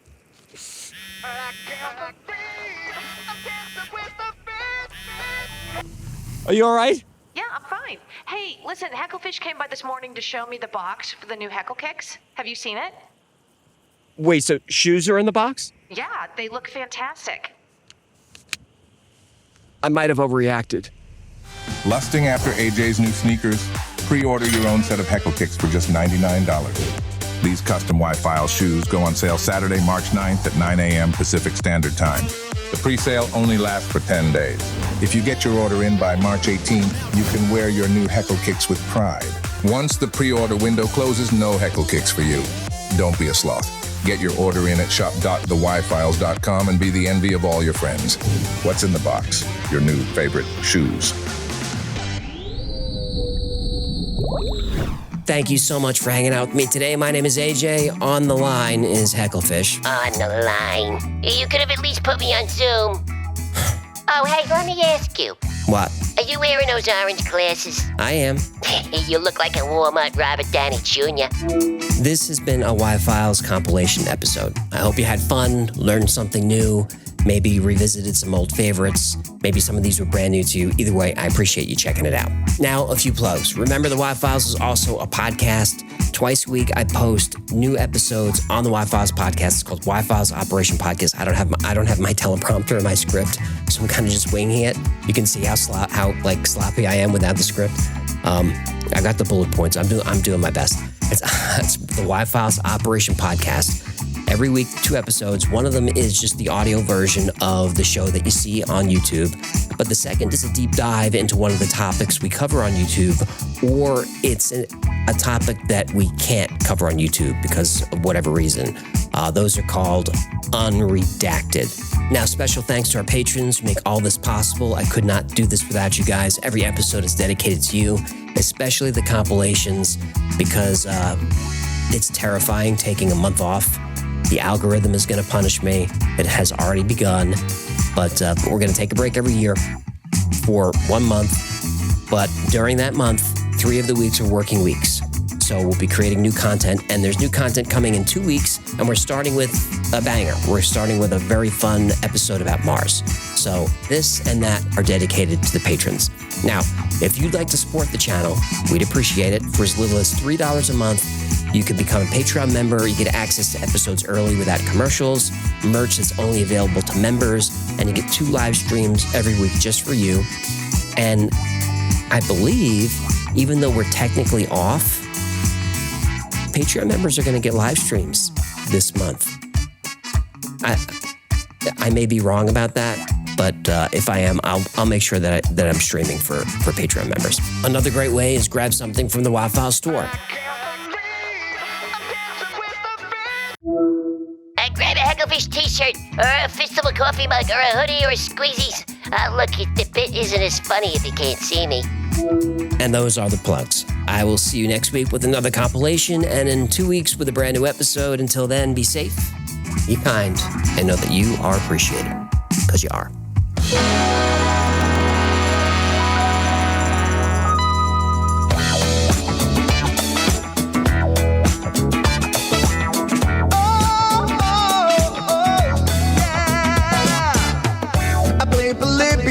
In Area 51, a secret code inside the Bible said I would.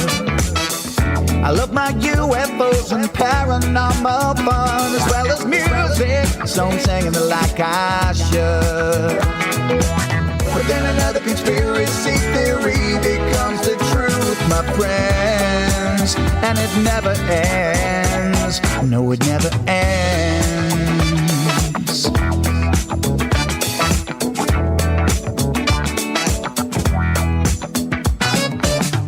I feel the crap cat and got stuck inside Mel's hole with MK Ultra, being only too aware. Did Stanley Kubrick fake the moon landing alone on a film set, or were the shadow people there? The Roswell aliens just fought the smiling man, I'm told, and his name was Cold. And I can't believe I'm dancing with the fish. Head fish on Thursday nights with AJ2, and the Wi-Fi's happening all through the night. All I ever wanted was to just hear the truth, so the Wi-Fi's on repeat all through the night.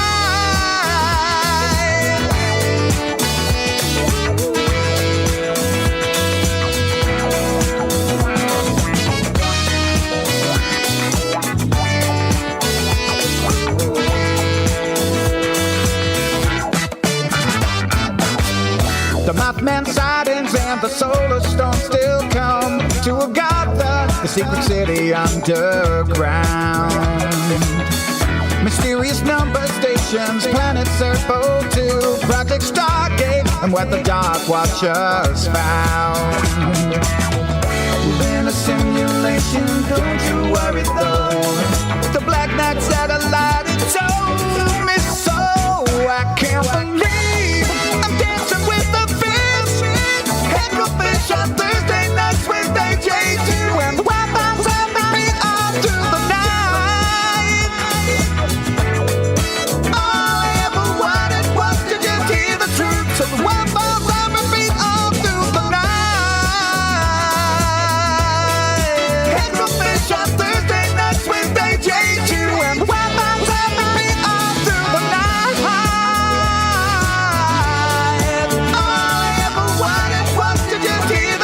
So the Wi-Fi's on repeat all through the